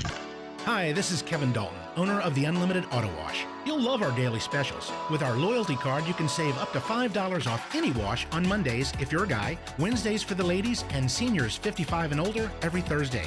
And Tuesday is Double Stamp Tuesday. With 6 locations, there's an unlimited auto wash near you. Plus, we have unlimited monthly plans that offer inside and out washes with Tire Shine for just $44.95 a month. Visit unlimitautowashclub.com or call 561-WASH-ME-TOO for a location near you. This is the Delray Beach Open. Don't miss today's top professional tennis stars and legends in downtown Delray Beach. February 7th through 16th. It's 10 days of tennis on the Ave. 140 miles per hour aces, parties, music, art, and all the good vibes. Come for the nonstop action on and off the court. Snap pics and post memories at the DBO. Join us for a jam-packed week of ATP tennis matches. More fun, more food, more drink, more parties, more of everything. DelrayBeachOpen.com for info. The Palm Beach Health Network Physician Group, an affiliate of the Palm Beach Health Network, is committed to delivering high-quality care to the communities they serve. Their award-winning physicians and specialists provide a level of expertise that has resulted in regional firsts and outstanding patient outcomes. For a physician referral, call 866-654-2362. To learn more about the Palm Beach Health Network Physician Group, visit pbhnphysiciangroup.com. pbhnphysiciangroup.com to get in touch with the Palm Beach Health Network Physician Group. Business owners, are your employees driving you nuts? Is money tight? Or have you just poured your heart and soul into your business and now it's time to retire and just relax? At Transworld Business Advisors, they have buyers from all over the world ready to buy your business now. Call for a confidential conversation about your business's current value. 561-203-5121. That's 561-203-5121 or visit tworld.com today. Calling all sports fans, grab your MVP card and head to Duffy's where you can catch all of the action. Not an MVP? Sign up for free and start earning rewards today. Duffy's is voted the best sports grill year after year with their award-winning burgers and wings. Don't forget about Duffy's famous 2-for-1 drinks all day, every day. And with over 80 TVs in every location, you'll never miss a minute of the game. Visit Duffy'sMVP.com to learn more. Duffy's, our game is always on. Hey y'all, it's C-Cat. You want to know my secret to losing 14 pounds in my first 3 weeks? It's Metrum MD in Palm Beach Gardens. This is medical weight loss, not some cookie-cutter program. Doctors and experts design a plan just for you. They even handpick food and supplements to cut hunger, burn fat, and keep you energized. I'm losing weight fast enough to stay motivated, and I'm not hungry. The best part, that place is packed. The results are real just like mine. I'm already down 14 pounds in just 3 weeks. Don't wait. Visit Metrum MD in Palm Beach Gardens or go to MetrumMD.com. That's M-E-T, the word trim, MD.com. You'll thank me later. Buckle up. ESPN West Palm is going on the road. Both Theoretically Speaking and Russo and Rizzo will be live on site from TGL match number 1 over at the SoFi Center in Palm Beach Gardens tomorrow, Tuesday, 2 to 6 p.m. on ESPN 106.3. Don't miss it. Improve your golf game fast at the all-new Kaiser University Golf Coaching Center. The Kaiser University Golf Coaching Center has the facilities, tools, and coaching you need. Enjoy the best facilities in the area with an expansive chipping and putting area, practice bunkers, a huge putting green, plus a 2,000 square foot indoor training area with 3 hitting bays, cutting-edge analysis technology, and more. The Kaiser University Golf Coaching Center in the heart of Palm Beach County off I-95 and the Turnpike. Find out more at KaiserGolfCenter.com. Hey everyone, it's Kevin Love. This is Bam Adebayo. This is Terry Rozier. This is Jaime Jaquez Jr. This is Nikola Jovic. This is Duncan Robinson. This is Tyler Hero of your Miami Heat, and you're listening to ESPN West Palm. ESPN 106.3 is your home for Miami Heat basketball. It's ESPN 106.3, your home for live sports presented by Hard Rock Bet. Home of the Miami Dolphins, Miami Hurricanes, and all of the biggest football matchups throughout the week. Hard Rock Bet, it's Florida's official sports book. Try Hard Rock Bet now and receive up to $100 back in bonus bets if your first bet does not win. Hard Rock Bet, roll with us. It's offered by the Seminole Tribe of Florida. Must be 21 plus and physically present in Florida to wager. Terms and conditions apply. Concerned about gambling, call 1-888-ADMIT-IT. Business owners, are your employees driving you nuts? Is money tight? Or have you just poured your heart and soul into your business and now it's time to retire and just relax? At Transworld Business Advisors, they have buyers from all over the world ready to buy your business now. Call for a confidential conversation about your business's current value. 561-203-5121. That's 561-203-5121 or visit tworld.com today. Now, it's time for a little R&R. Ball into the bucket, lays it up and in. Ball game, Rizzo! Live in the Anajar and Levine Accident Attorney Studios, this is Russo and Rizzo on ESPN 106.3. This team is going to be tough when they finally get it together. Sit back and relax. Let Russo and Rizzo take you home. Oh, mercy! Light him up, Colin! Now with playoff football officially upon us in both college and the NFL, there's no better time to get started over on Hard Rock Bet. Go download it today on the Google Play Store, the Apple App Store. Go to hardrock.bet online to get started today. There's so many different ways to bet. If you're not the big type better like putting a ton of money into each game, bet as little as $1 up to 20 legs on parlays. If you're not sure what to bet, you can see popular trending parlays built by other users that you can follow and bet just a few taps away. Earlier in the year, our Florida bettor went 16 for 16, picked the winner of every single game on a full slate in the NFL, turned a $15 bet into over $104,000. Did it on Hard Rock Bet, so can you. Try it now, get up to $100 back in bonus bets if your first bet does not win. That first bet can be the parlay, can be a prop, can be the over, whatever you like to bet in a game you choose. You either win your first bet or get the same amount you bet back as a bonus bet. It's Hard Rock Bet offered by the Seminole Tribe of Florida. Must be 21 plus and physically present in Florida. The wager terms and conditions apply. Concerned about gambling, call 1-888-ADMIT-IT. Hey, Christian. What's going on, our lovely producer? How you doing? I missed you this weekend, C-Cat. What's popping? What, should we have hung out? Like, what do you mean missed me this weekend? We have weekends all the time. I know. I just miss seeing you. You didn't text Christian to hang out? No, I did not text. I didn't text anyone to hang out, so that's on me. No, yeah. Pretty good weekend. And I heard you went to Dean Thomas's event, the former UFC fighter, right? Yeah, an improv show. I would. You taking notes? No, completely different art to stand up. But I actually wrote my entire stand-up act, and I already have it ready to rock and roll. You guys had a rough week. C-Cat, update me on what happened. I'm coming in blind here. Yeah, we just at the improv show or in Punchline Picks. What are you asking about? Improv and Punchline. You could use it. We kind of hashed it out on the previous show, and you can go back on ESPN West Palm Play and watch the previous show in the second hour or on podcasts. Nice plug. Theoretically speaking. Nice plug. But I'm just adding context. Everyone else brought a +1 to the improv show, and I didn't get the memo that this was a +1 type of social gathering. You didn't invite your girlfriend? No, so it was, and the thing is, like, didn't invite my girlfriend. So what, When were you nervous about being alone there? Was that like a whole thing? When everyone else has their significant other, and I have a significant other, it's really weird that I'm the only one that didn't bring her. Christian, I'm with you. Colin, we would have stuck out like sore thumbs. What? Yeah. I'm at the local Mexican joint by myself, curled into a ball in the booth, squeezing into the 6-person booth, and I'm riding solo, talking about couple stuff, and I'm like, oh yeah. So everybody had a +1 but you? Yes. Not everybody is, Theo's married. Yeah, +1 means both either a friend or... a friend. Okay, it's not a significant other. Well, Colin and I could have went together. I guess so, yeah. One of us could have went with you had you texted Mike. He would have went with you. I probably would have. But I felt like a bad boyfriend because Theo's wife was there. A fiance of someone else that works, she was also there, but I didn't bring my girlfriend because I didn't think this was a... Was she doing nothing too? Yeah, nothing. Watching the dogs at home. Wow, you're in a tough spot there. So let me get a sense of this. You went to an improv show with Dean Thomas, the former UFC fighter, and you went to this improv show. It was on Saturday night. So is this improv? Is this suggestions from the crowd, from each other? Is this a group setting thing, one person at a time? How'd it go? So I'll set the scene here. We're going to this theater. When I call it a theater, like the floor is maybe 20 feet by 20 feet, and surrounding that 20 by 20 floor is 3 rows of 4 seats. Tiny little spot. On 3 different sides. Very small, just condensed. Intimate. Intimate. And the crew that we rolled deep there, it kind of blew them away. They're like, oh my gosh, this is the most people we ever had here for an improv show.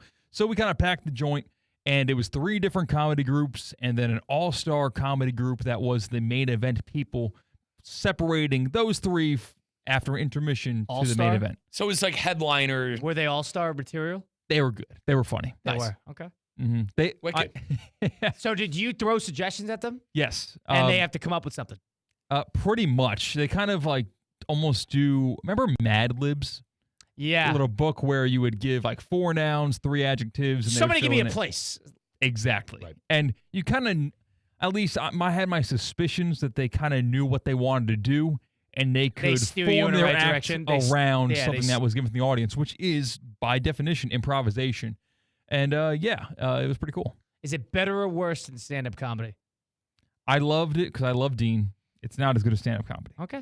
That's what I At would least say. you're honest It's about not it. my That's all I taste. care about. That's all I care that about. also, it's my taste. Comedy, stand-up comedy is a little bit more raunchy and grittier and kind of, You want R-rated.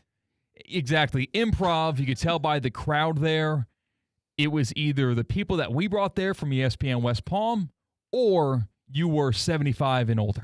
Wow. What was the best skit? I don't know.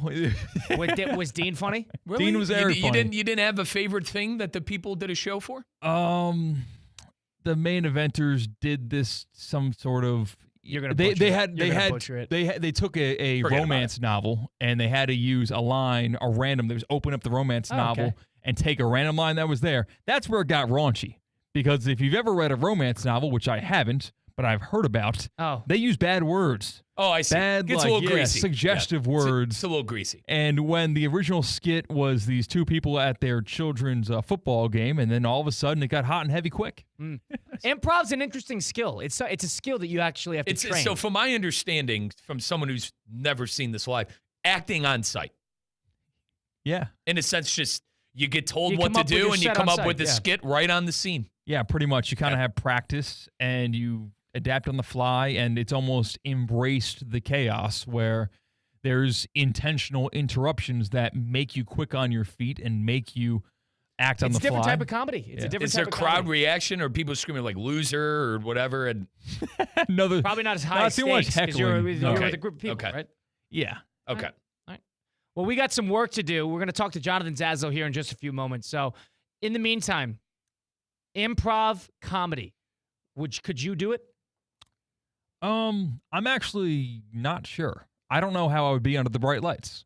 I don't know if I would be. It'd be very easy to, stonewall and just have no idea what to say. Because I respect those that are in the arts too much to just be able to say, yeah, I can do what you do. Would you give it a try? Not my. It's a lot different. No preparation. How about this? Unless I had to, I probably wouldn't. Right? Unless I lost a bet or something. You have your set. probably You have your set jokes. So if for those who don't know, we do our punchline picks where we compete against the spread and taking picks throughout the whole season. And the loser's going on stand-up comedy. And it's either going to be Christian and Theo Dorsey of Theoretically Speaking or myself and Mike. None of us have any sort of stand-up experience, but you have everything written out because I think a part of you does want to try it. I think part of you kind of wants to get that shadow away. And, all right, at least I said I could do it. Yeah, I don't want to reach too far behind the curtain, but I've kind of decided in my head that whether or not we win or lose, I'm going to get these jokes off. So Somewhere. I'm going to go. Somehow, some way. I'm going to go on after you guys. All And right. whether or not you bomb, I'll still go up there and get my jokes off. Boys, I got some content from the DMV today. Oh, that Garfield sketch. I got some content from the DMV today. So I walk in. This is a mock. This is a mock segment. All right, I'm interested in this. Mike thinks he'd be great at stand-up. All right, go ahead. I had a 9:30 appointment.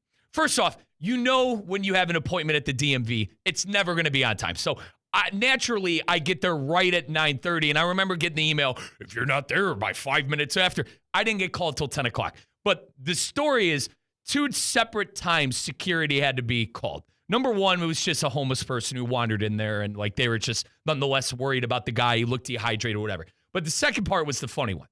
So I get in there. The first thing I notice is this clicking sound, like. I look over. I'm like, the hell is that noise? More of it. And it's just this kid standing there. He's got the TikTok haircut, tattoos everywhere, and just pissed off at the world. Okay? And he just keeps slamming his AirPod case up and down, up and down. Finally, an older gentleman that I was talking to goes, what's that racket? And he called it racket. That's how you know he was a little older. Click again. Finally, the person who was taking the reservations goes up to the kid and goes, sir, could you please stop that? He goes, no chance. No chance. And he keeps clicking it up and down. Finally, some innocent bystander goes up to him and goes, listen, you're really upsetting my baby. Could you please stop? He goes, I've been waiting 45 minutes, man. No chance I do this. Like, this was his thing to say, screw you to the system. I'm going to sit here like a complete click up and down on my Apple AirPod case to let everybody know who's already miserable at a DMV that I'm pissed off. So finally, they go and grab security. And security comes up to this little you-know-what and goes, sir, if you don't stop, I'm going to have to ask you to leave. He goes, why? They go, you know exactly why. 4 people have come up to you to tell you to stop clicking your AirPod case up and down. If you don't stop this, we're going to have to ask you to leave. He goes, fine. So he stops for about 2 minutes. And then he finally starts clicking it again. And finally, I stand up. I go, what's your problem? He goes, sit. He said something along the lines of, and I can't say it on there, sit down, hard. And he said the F word. I don't know why he had to say the F word there. He did anyway. More context. Security finally comes up to this kid, and finally he gets the help that he's looking for. He finally talks to someone about what his dispute was. He goes, I just waited an hour for a number I could have found online. Flips the piece of paper up and down, clicks his AirPod case 2 more times, and the sorry you-know-what walks out, and everyone stood up and started clapping.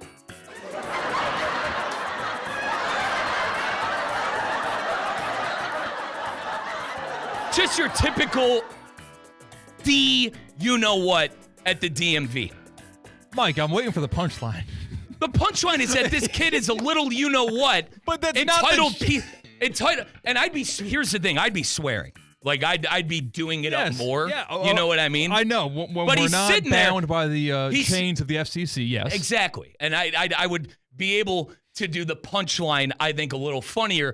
The punchline is there's always something at a damn DMV. And don't even get me started on the time where I found out I was legally a girl for 18 years.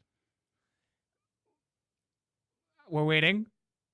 No, we can't get him started. On my birth certificate, okay? But this is more punchline material stuff that I would lead into the next joke. And and that is a true story. I was legally a female on my birth certificate. You'd ask my old man, whole 9 yards.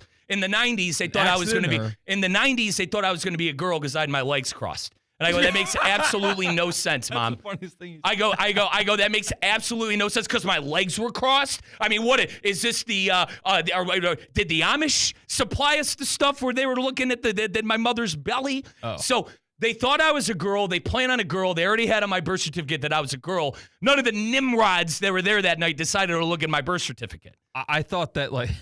And then I don't know how I got my license the first time around when I was 16. Because my mother, bless her soul, okay, bless my mother's soul. What she did on the birth certificate, she literally whited out the F and wrote in an M. Not all the material. Save some. Yeah, but yeah, and then I got more stories with my uncles and then whatever. I got some material, bro. I got some material. But most of it came from the DMV today. Well, it led into me getting into my other DMV stories, which happened me finding out that I was legally a female for 18 years and having DMV hens cackling me out of the place in Cleveland, Ohio back in 2013. Listen, Mike, I know nothing about comedy, except I consume it a lot. I think you have a great entry into that legally a woman for 18 years because that can be said about a lot of people, and it's not an accident. So you can keep going with that and misdirection, and bang. That punchline will hit. I think listen, if we're grading it, I think you lead with that. That's the first. That's the first thing you say. Right. Anybody else illegally a woman for 18 years? No. Not but you guys? I know, but the wrong elementary school teachers. If I find a way to get that, you know what, that was sitting there being an absolute idiot in front of elders, making himself look like a jack wagon. Okay. If I could find a way to make that funny. And then turn it into. What? Now you're deciding that it's not funny? Well, it was on the spot. Christian, it was Johnny on the spot. In my defense, it was Johnny on the spot. The only thought process I went into. It was a great set until he came out. All right, I got to make this funny. It was Johnny on the spot. But here's the thing. I didn't prep for it. I wasn't allowed to, Christian, I wasn't allowed to swear. I wasn't allowed to say the things that I probably wanted to say about this individual that looked like a complete you-know-what. You're right. There are bounds that make it more difficult. Yeah. And I'm a very eccentric guy, and I do things up, and, We've got Zaz coming up next. Yeah, so let's get to Jonathan. There's Mike Rizzo's stand-up routine. If you want any notes on the matter, 888-760-3776. Stay on the line, because we got to do Jonathan Zazzo first, and I want to get people's reactions to that a little bit next, later on in the program. But we got Jonathan Zazzo coming up on Russo and Rizzo on ESPN 106.3. Live from the Anajar and Levine Accident Attorney Studios. Anajar and Levine Accident Attorneys. Call 1-800-747-FREE. This is ESPN 106.3. What's the Anajar and Levine difference? When you're injured in a car crash, we focus on your case so you can focus on the one thing that matters most, getting better. I'm Glenn Levine with Anajar and Levine. We'll fight to get you the maximum compensation you deserve. Call our legal team right now for a free consultation. 1-800-747-FREE. We'll help you take back control of your life. Call 1-800-747-FREE. That's 1-800-747-3733. In office, West Palm Beach. Hi, it's Luis Fonsi. What makes a performer truly legendary? How about being the #1 bestseller for 47 straight years? That's what Ford F-Series trucks have done every year since 1976. For generations, hard-working South Floridians have relied on Ford F-Series trucks to help grow businesses, communities, and families. A legacy of capability and technology. Ford trucks, perfect for South Florida. See your local Ford dealer today.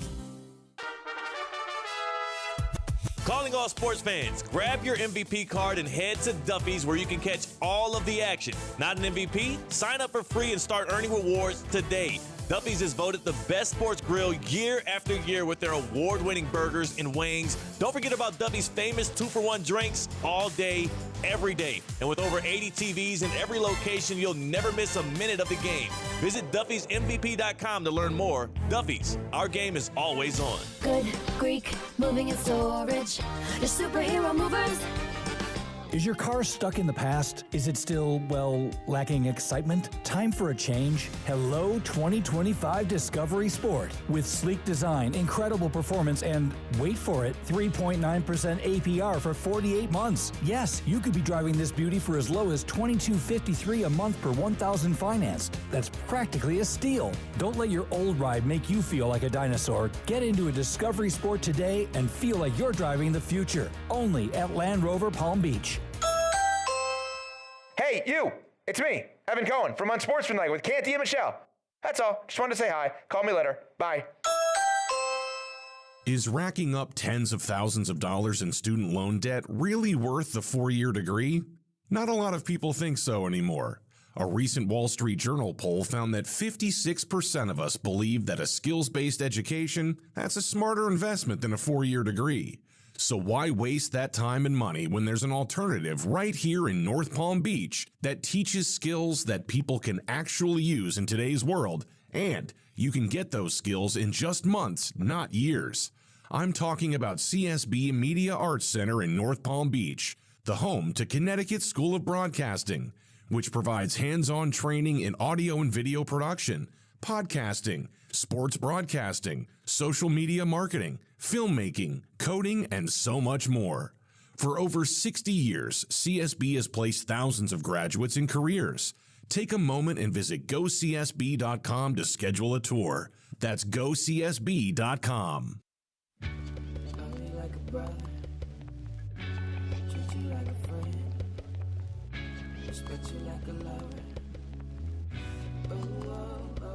Let's get back to the Anajar and Levine Accident Attorney Studios. This is Russo and Rizzo on ESPN 106.3. Rolling on here on a Monday edition of Russo and Rizzo, the 6th of January in 2025. Colin Russo, Mike Rizzo, Christian Cat helping us out as always at the City Place Studios in downtown West Palm Beach, Florida. Welcoming in a friend of the program, Mr. Jonathan Zazzo, the Zazzo Show 2.0 and the College Football Tour over on ESPN Radio. Joining us now, Mr. Zazzo. How are we doing today? What's going on? I'm good. How are you guys? You doing all right? We got the playoffs coming up. This is some kind of sports week. Thursday, Friday, Saturday, Sunday, Monday. Playoff games 5 days in a row. This is a great week we got. A great week we have ahead indeed, but it's also Black Monday today for all the coaches and the general managers being let go from their respective positions throughout the NFL. Most notably, you're a Miami guy, South Florida native yourself. Miami Dolphins made it apparently clear via Stephen Ross that Mr. Chris Grier, the general manager of the Miami Dolphins, and Mr. Mike McDaniel, the head coach of the Miami Dolphins, are staying put. And this is in slew of the turmoil that is going on in the locker room. What's your takeaway on all this? Well, making the announcement right after the game is the right move from the owner. You don't need anything lingering. At least show you're coming from a position of strength. This is what we're doing. You don't need question about it. Let's keep it moving. But that doesn't mean it was the right decision. I would have moved on from both of them. And it doesn't mean that I haven't liked Mike McDaniel. I have. But after 3 years, I have no idea if he could coach a winning football team. And if we're 3 years in and I have no idea if he can coach a winning football team, then I think we need to move on. As far as Chris Grier goes, he's built the organization forever, quarter century, all right? No playoff wins. He's been the general manager for 6 years. Do you think the Dolphins – now you guys are new to the area, so it's a rhetorical question. Do you think that they are any closer to being a contender right now than the day he took over? Because the answer is no. They weren't a contender then. He's had a chance to rebuild. They're still not a contender. His job was to build a contender. They're not, which means he failed his job. And most people who are in executive-type positions, if they fail in their job after given ample time to do their job, they lose said job. I'd have gotten rid of both of them. Zez, what do you make of kind of where they went wrong? Where do you think the whole thing went? Was it the Tua contract? Was it maybe bringing in Tyreek Hill, giving him money when maybe not a lot of other teams? Or is there a specific moment in time where you got very upset with Grier and company and how they've been handling their business? There are a few things that you look at this year. Let's start with Tyreek Hill. I don't fault the Dolphins for acquiring Tyreek Hill. I mean, heck, the first 2 years they made the playoffs. That was a good move at the time. They made the playoffs those first 2 years. They haven't made back-to-back postseason appearances since I think it's 2000 and 2001. So clearly, it worked in the moment. But I felt when the time came at the beginning of this season to extend Tyreek Hill, he clearly wanted the money. He saw the other wide receivers were getting paid. I would have moved him because I felt like you were playing on borrowed time at that point. And he wasn't even best behavior the first 2 years of the Dolphins because you still had some of the nonsense off the field. But it's almost like you're playing with fire here. Everything has worked out really well these first 2 years. Eventually, you're going to have to pay the piper. And guess what? That time's now, all right? Yep. So instead of moving off of him and probably being able to get something good in return, I think they're stuck with him, and he clearly doesn't want to play here anymore. So there's the Tyreek Hill angle that went wrong. They held on to him a little bit too long. Tua, they didn't have to give him the money, and this is a major second guess, but hey, guys, that's what we do in sports, right? You see something happen, you talk about it. If you want to call it a second guess, it's a second guess. They decided to pay Tua instead of letting him play the 5th year. We know the injury was the concern. They gave him the money. What happened? He missed a third of the season. Yep. Missed a third of the season. Right. After they gave him the money, all right? He'd be cheaper now than he was then. Absolutely. So they blew that one, all right? And then you look at, let's say, the offensive line. I mean, there's a very famous clip before the season started where Chris Grier is asked by media about the offensive line. And Chris Grier laughs it off, saying, you guys and the fans are a little bit more concerned with that than we are. Chris, your offensive line was terrible, okay? And then a quarterback who you know gets hurt. They had Skylar Thompson in this building for 3 years, and they trusted that to win them some games when their quarterback would inevitably miss some games. So there's problems. There were mistakes all over the place. For me, the main issue is Chris Grier had 6 years to build this thing. It failed. To me, that's a losing your job scenario there. Yeah, I agree with you on the fact that at a certain point it's time to kind of split ways. Now, I can't necessarily fault Grier for being aggressive because I think everybody can admit he, at a lot of points, was aggressive in how he managed that team. So whether you want to fault him for that or give him props for that is completely up to you as a Dolphin fan. Now, it didn't work out. And I agree with you on the fact of if you're going to get rid of one, you get rid of both. Because why get rid of one and then have a half-marriage or organized relationship? It doesn't always work. So from that perspective, I also agree.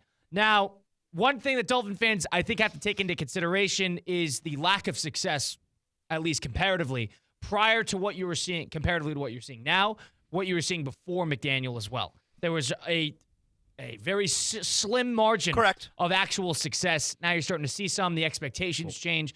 But the bar can't be, be better than horrendous, okay? Because that's what we're talking about here. Be better than horrendous. The bar needs to be a little bit higher than that. And horrendous was what? Brady Gate, Flores losing games and whatnot.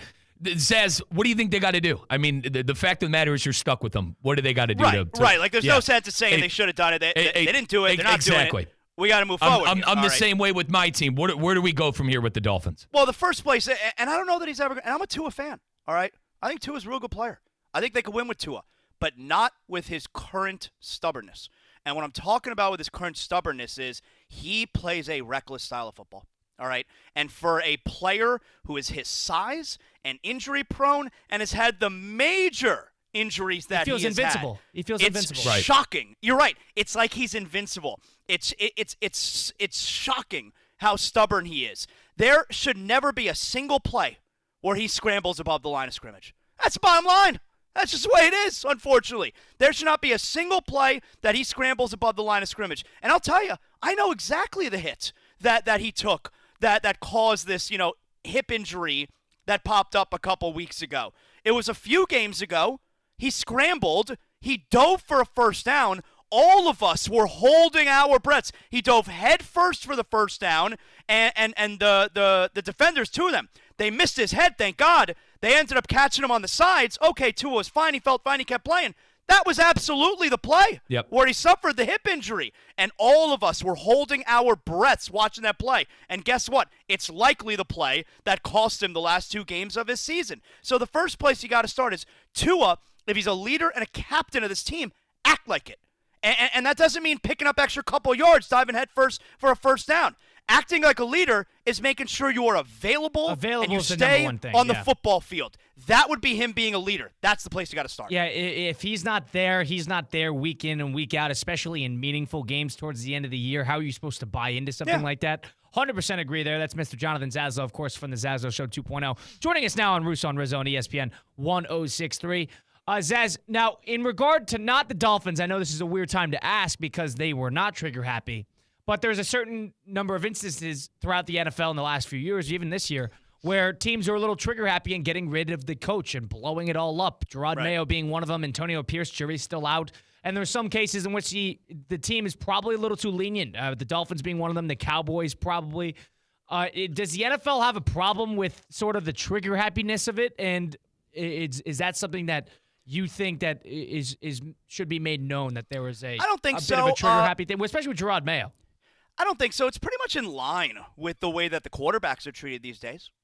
We throw the quarterbacks out there. Whether that's a good thing or a bad thing is also up for judgment, but I understand. Totally. But it didn't used to be like that, The quarterbacks would sit for a year, sometimes 2 years. And now, for the most part, they're thrown out there, all right? So it's not as if it's only the coaching position. It's the most important position in football as well, the quarterback. They throw you out there. They don't give you a ton of time. I mean, heck, if Andy Dalton doesn't get into a car accident, do we see Bryce Young again this year? I don't know. And as it worked out, Bryce Young looks like he might be a player, so that's worked out well enough for Carolina. You got to, and that would lend the same argument to sometimes you got to take your time with these head coaches. But the same thing, if we're talking about Gerard Mayo, and is it fair firing him after 1 year?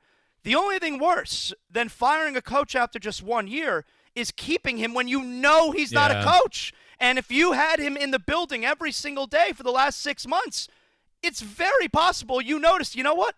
This guy's not a head coach. So you got rid of him. So I don't have a problem with the Patriots getting rid of Gerard Mayo. And if nothing else, you know it killed Robert Kraft to have to get rid of Gerard Mayo. He's a player there forever. Everybody loved him there before this season. You know he didn't want to get rid of him unless he saw on a day-to-day basis, this guy's not a head coach. Or he saw an alternative that he thought would provide higher upside. Which is probably the situation in regard to either Johnson or Vrabel. That's probably has a lot to do with it. You think about the replacement, the solution, before you really address the problem in his case. Yep, absolutely. Zaz, for a lot of these teams looking for new head coaches, where do you think they need to start? Is there a trend in the NFL you like? I like the head coach play caller.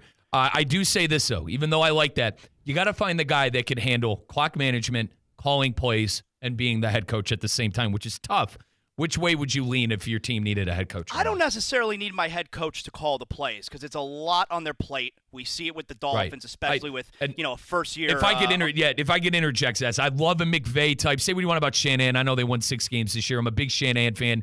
Andy Reid. You look at the top brass, so to say, in the NFL, head coach, play caller, kind of what everyone's trying to emulate, I think. I do want to hire an offensive coach, and I especially want to hire an offensive coach because, look, if you look at the jobs that open up, more often than not, it's also a team that is looking for a quarterback, or maybe it's a very young quarterback who has not had any success yet. So you want to hire the offensive coach so it's his system. So because what inevitably winds up happening is that, and you're going to see it eventually in Detroit when Ben Johnson eventually leaves for a head coaching job, you're then getting a new offensive coordinator with a new offensive system, unless your head coach is the offensive guy and it's his system. You don't have to keep changing offenses. It's okay if you're changing the coordinator if it's the same system with the young quarterback. So by hiring an offensive coach, this way you're keeping the system because the coach is not going anywhere. And it's plug and play, right? It's plug and play. And I'm going to steal this from Colin.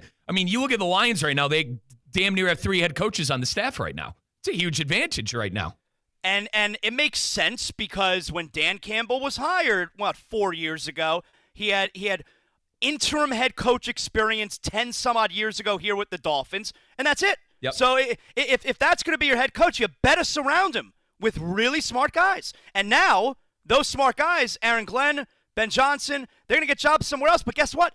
Dan Campbell doesn't have to lean on them as much now because he knows what he's doing at this point. Got experience, too. And watch them go get another name to pop out there. Rob Saleh, watch him replace Aaron Glenn, a defensive coordinator for that line team. Watch that happen. Wow. I don't think he's going to get big-time calls and offers in that case, but what better place to revitalize your career with a great defense and a great coach in that situation? Yep. That's neither here nor there. Vikings-Lions yesterday. Vikings moving, looking like the team to beat in the NFC. Are the Vikings and the Chiefs really on a crash course towards each other in that Super Bowl? The big bads of the AFC running into sort of the unstoppable force of the Lions? I think one of the main reasons I go with the Lions is you guys saw that crowd yesterday. Yeah. Team of destiny. It's going to be impossible to win that. Zaz, quickly, I call them a team of destiny right now. It feels like it. Like there's been a trajectory, and they're reaching that apex. I feel like we lived it down here with the Florida Panthers where there was a trajectory. There was step by step, and they finally got there. And it felt like their time, the whole postseason. And it feels like that with the Lions. It feels like there is a trajectory, and we are building toward their time. And part of it being their time is they clinched the home field advantage. They only have to win 2 home games. And you see that building is something else. All right, that's some kind of atmosphere last night. I don't know how you're going in there and winning a game. We already saw the Vikings couldn't come close to doing it. I guess the one team you look at is, all right, the Eagles. Let's see what that looks like if you have a potential NFC championship matchup. But that's if the Eagles even get there. You're playing a double-digit Green Bay team, who I don't love. I've never loved. But they're playing a Green Bay team, and then eventually, in the next round, depending on if there's upsets or what have you, you could play a team like Washington, maybe even play a team like Minnesota. So it's a tough road even for Philly to get to that NFC championship round, but maybe Philly's a team that could win in Detroit. That is a tough building right now. Zaz, what are a couple of teams you think are reeling a little bit heading into the playoffs? I quickly said off the top of my head earlier, Green Bay and Pittsburgh. I think those are the 2 teams you don't want to be right now. Yeah, I've never been a fan of Green Bay, and I'm certainly going to stick to that. I don't know if reeling is the way that I would describe the Houston Texans. I just think that the Texans are not the team we saw last year. I don't think we've seen we should have seen like who they were the second half of last year and then into the playoffs carry over into this year. And I don't think we've seen that. And Zez, you mentioned the offensive line with the Dolphins. Their line's a nightmare. And how about this? They spent a king's ransom on Daniel Hunter, Stephon Diggs, Joe Mixon, and many more, but forgot about that offensive line. Yep, and you got Dell, who's out now, obviously, as well. So I don't think the Texans are reeling. I think they are who they are, and they're not as good as we thought they were going to be this year. I would take the Chargers they're going to lose at home. Game. Yeah, I would take the Chargers in that game. I think they're going to lose at home to a very smart, a physical Chargers team that knows their identity. Yeah. They know who they are. I think the Chargers are going to go in there and win that game. They got a winning formula somehow, some way with Harbaugh. And they're not going to beat themselves. So you got a team that's, instead of trying to go for it all, I think they're going to dink and dunk their way past the Texans there, and they know what they have to deal with, which is why they tried so hard against the Raiders in Week 18, because they knew they wanted that instead of Baltimore again. That's interesting you said that. Jonathan Zaslow joining us now on Russo and Rizzo. Zaz, really quickly before we let you go here, college football playoff semifinals coming up this weekend. Yes. Finally, hopefully, we'll get some good games. What are your takeaways? What do you think is going to happen? Who do you think is going to come out on top? I'm very excited. Obviously, here on Thursday night, we got the Orange Bowl with Notre Dame and Penn State, Texas, Ohio State, Cotton Bowl, college football tailgate. Me and Amber Wilson, we will be in Dallas. We'll be in Arlington for the They're Cotton having you travel Bowl. for that, huh? Yes. When you're right there. By the way, they're expecting 15 inches of snow. I looked at my wife yesterday. Gosh. I looked at my wife yesterday. I said, do I have clothes for this? All right. I wasn't sure. Yeah, they're expecting major snow. That's crazy. Well, it's crazy, right? Thank God it's inside. But dude, Zaz, take it from a kid who's from up north. They don't know how to deal with it down there. Well, they don't know how to deal with things down there. They don't. We do the show outside though. We're in the airstream. I want to be outside the stadium. The snow's going to be coming down. They don't have plows. They don't have salt. The city shut down when it happened a couple years ago. So it's I remember. It'll be an don't adventure. Take Ubers. Get your own car. Listen. They rent a car. They bring me around. It's like driving Miss Daisy. Okay, they take me wherever I need to go. Now, Zaz, convince me the Buckeye dominance is going to continue. He's a Texas guy. He's a Texas guy. I know you love Texas. No, Georgia. Georgia's who I was all over. I always mix that up. I always mix that up. But you were high on Texas too. Numerous times I wanted to jump the ship and you didn't let me. Texas, I've liked Texas throughout the year, but I've been on Georgia really all season. It's hard to deny Ohio State, and certainly what you've seen from Will Howard so far this postseason. They look phenomenal. I love Ohio State in this game. The Notre Dame-Penn State game, I think, is much more difficult to handicap. I probably lean toward Notre Dame. Wow. I was very impressed with them this past weekend. I find Marcus Freeman very, very easy to like. I lean toward Notre Dame. If I had to guess, I'm looking at Notre Dame and Ohio State final, but I feel really good about Ohio State. Colin, quickly, I feel like Georgia beat themselves, right? With the kickoff return, the strip sack, the ETN it was the end of the fumble. second quarter, the beginning of the third quarter was the end of the game. Yeah. I think Penn State's defense, I think Georgia definitely has the better defense, but it's very damn good. Top 3 in the country. I think it's Ohio State, Georgia, and Penn State when it comes to defenses. I wonder if Penn State's going to shoot themselves in the foot like Georgia did. Ours played pretty decent, Sass. And now, if Ohio State went to the national title, Mike, if Ohio State went to the national title, would you go?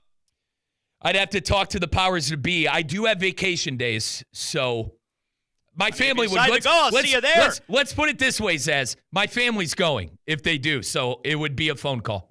Yeah, how about that? They're putting me on the bird, sending me over to Arlington, Texas. We got the Orange Bowl 20 minutes from my house here at the Zaslow Mansion. They're sticking you in a snowstorm and a blizzard. Now, another quickly thing I wanted to touch on with the Buckeyes. They haven't won anything yet, Zaz, so let's pump the brakes. Everyone's patting them on the back. They're getting told how great they are. I hope they understand the task at hand. But I think based on what we've seen so far, they're not messing around. Yeah. I thought Tennessee was going to win that first game.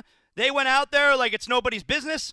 And then the next game against Oregon, 34 3 minutes into the game, it's 34-0.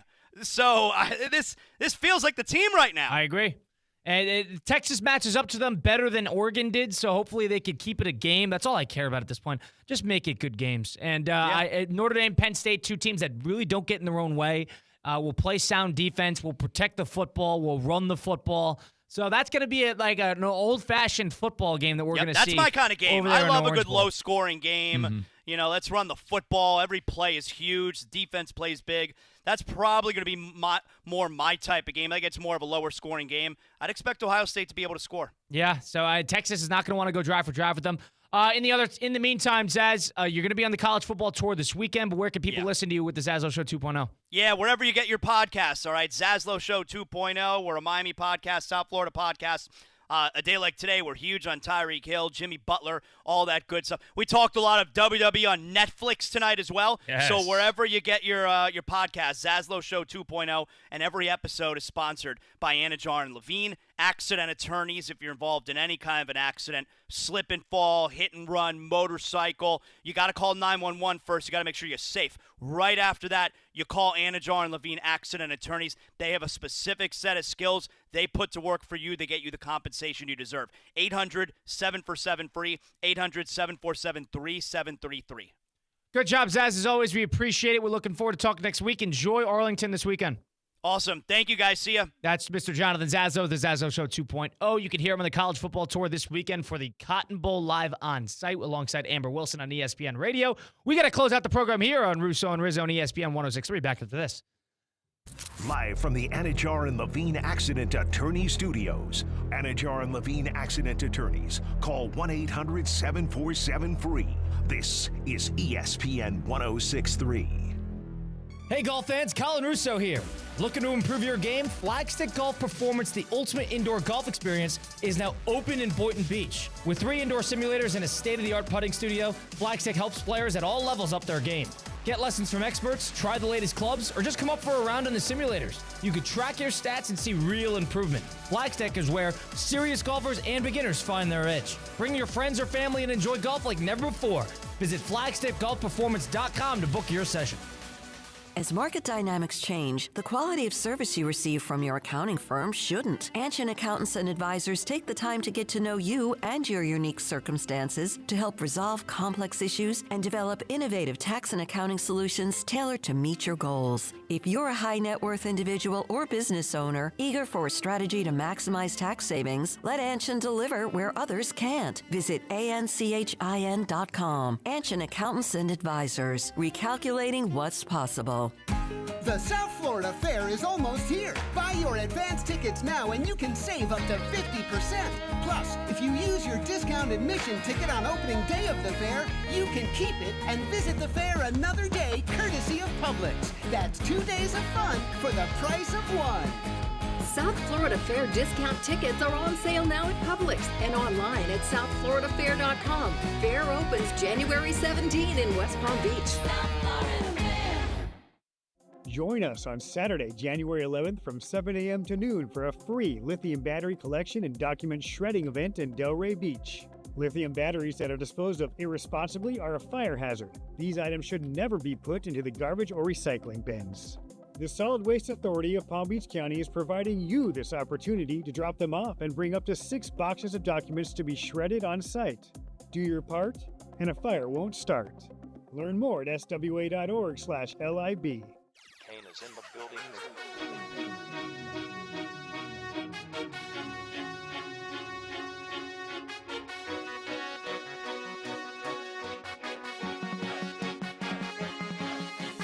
Let's get back to the Anajar and Levine Accident Attorney Studios. This is Russo and Rizzo on ESPN 106.3.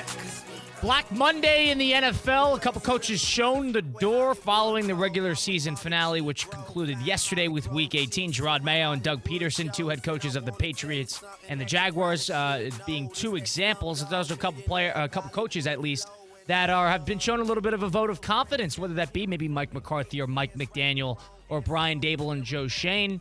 It's Russo and Rizzo on ESPN 106.3. We're live from the City Play Studios in downtown West Palm Beach. Colin Russo, Mike Rizzo, Christian Cat helping us out, as always, on ESPN 106.3. Christian Cat looking mighty slim today following the new year. It looks like you didn't really bulk on the holidays like the rest of us. I could tell that one came from the heart, Colin. Thank you so much for the compliment. Yes, I'm feeling slimmer because I am slimmer because I lost, get this, in just 3 weeks with Metrim MD, 14 pounds. Yes, 14 pounds in 3 weeks. I'm sure you'd be interested in those results.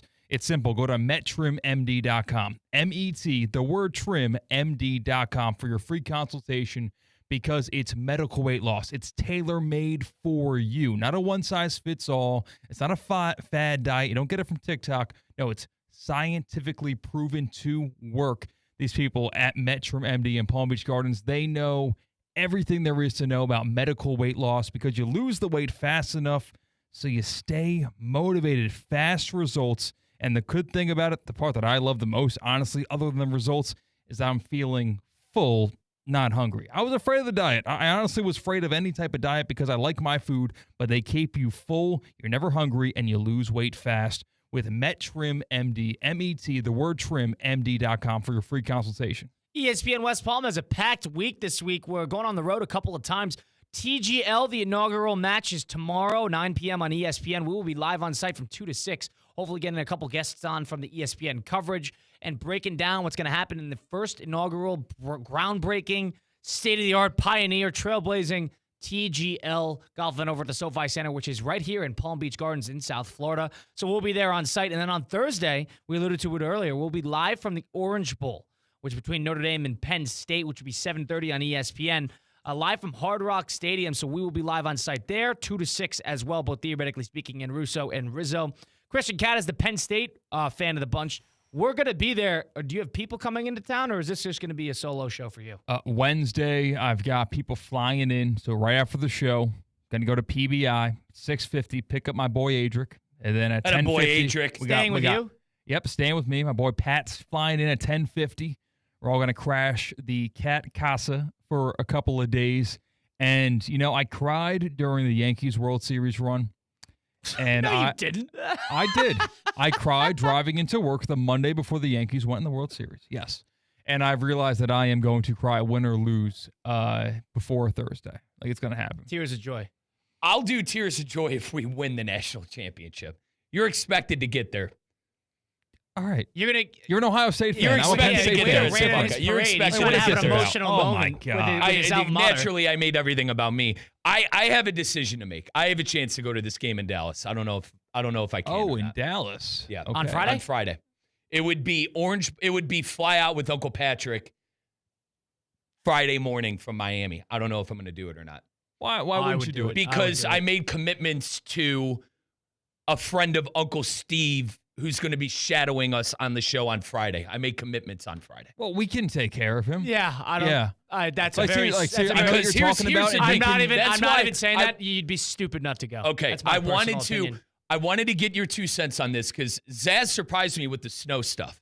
I mean, if the city's true. shut down, I'm not going. The city will Good be point. okay. Okay. You You think it was get an to the over-exaggeration? Buy yourself 30 minutes. I Yeah. looked at the forecast. Okay. It's going to be 34 degrees. It'll probably Okay. be a little And they cold need you rain. there, Yeah, man. It's and going to be a lot of for, orange in for Dallas. sure it is. And the last time we were there, my sophomore year at Ohio State, we won the whole thing. So, All right. and we were on the field for that for student media passes and whatever. It was a lot of fun. I think you'd be a little foolish not to go.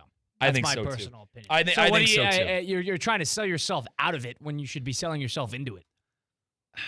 I've already I'm booked such a maniac. He's been to like every game. Christian Cat has been to every Penn State game since the last like month and a Here's half. the And you thing, know what guys. flights Here- are cheap? It's not good for me to be in public for these games. Flights are cheap for what? To Atlanta. But the from flight. So Fort here's Lauderdale. Uncle All right, let's slow Uncle down, all right? National Let's championship. slow down. Let's slow so down. Christian, Uncle Patrick has more flight miles, I think, than any human being on the planet because he travels for work. The flight one, it's if I want to make the commitment, the 28-hour commitment, whatever it would be, to go.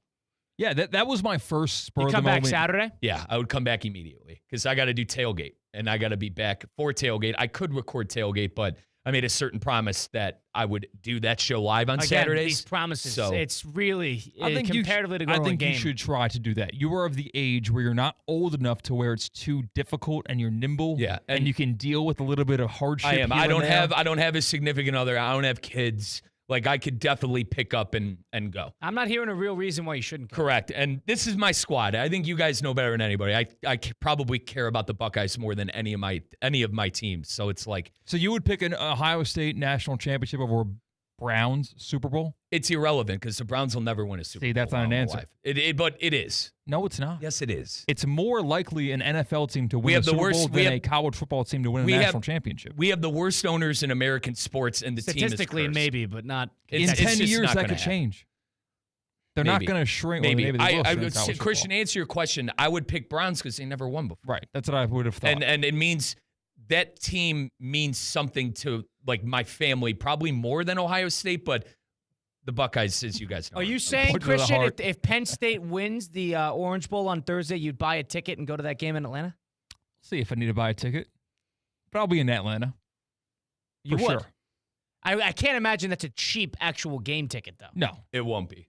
It'll probably the entry rate, if I had to guess, would be what, $400 I think it's to sit in the bleachers. I think like 8. Yeah, 800, Eight. yeah. Wow, double You'd that. spend I'm that? off.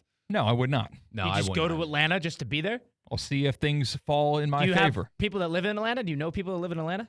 We'll see if, certain credential situations happen where we have two different people that also want to go for their favorite team in Atlanta, Right. which I didn't think about that till now. Right. Okay. I So- think so Penn- you're banking on a credential. I think Penn State wins, by the way. I think Penn State wins that game. They've got at the Orange Bowl. positional advantage at several key spots. It's going to be all Big Ten, I think. My best guess. Texas is legit. I'm not taking them lightly. Which would mean America loses. America does not want to see Ohio State, Penn State. Why? Yawn, because they already saw it. And Ohio State was a better repeat team. game. It's a repeat game. Ohio State Notre Dame is probably the best for the brand. I think Absolutely. Penn State would play, I think, the Buckeyes better than Notre Dame, but that's just my 2 cents. I don't know about that. But, I mean, that's not – you guys got to win a game this week first. Right, that's why I said I'm not – this isn't me taking Texas lightly. I'm not. It's going to be a tough game. 6.5-point favorite right now. It'll be a tough game. I would take Ohio State with the points. I probably would too, but I don't think this 37-27. This isn't going to be 34-0, 2 minutes, 3 to Zaz's point, 3 minutes into the game. Ohio State looked really good. That's a 37-27 Jeremiah, game. here's the thing. I told you guys about Jeremiah before the year. Not even in my greatest dreams did I think it would have been what it's been against Tennessee and against And I think that Notre Dame-Penn Oregon. State game is a 24-20 battle, and I would probably lean in the favor of Notre Dame. I think we're a couple days away from an instant classic. Yeah. I like Notre Dame's in-game coaching a little bit more. Oh, I'm with you. And I think you'd probably agree with that. Yes. Yeah. I think Penn State's probably got a better quarterback, but in-game coaching, I'd favor Marcus. Final sense, Riley Leonard was a big reason Notre Dame was able to win, too. He made key runs scrambling the ball against that Georgia defense. And on the flip side, is Penn State going to shoot themselves in the foot? That's the only reason Notre Dame won that game. In-game coaching won them that game. Not Georgia screwing up. It's Come on. Notre Dame doing what they got to do. That's Russo and Rizzo on ESPN 106.3 live from TGL tomorrow on ESPN 106.3. Kaiser University's flagship campus, the 100-acre residential campus at 2600 North Military Trail in West Palm Beach, extends Kaiser University's educational offerings to over 100 degrees in the heart of South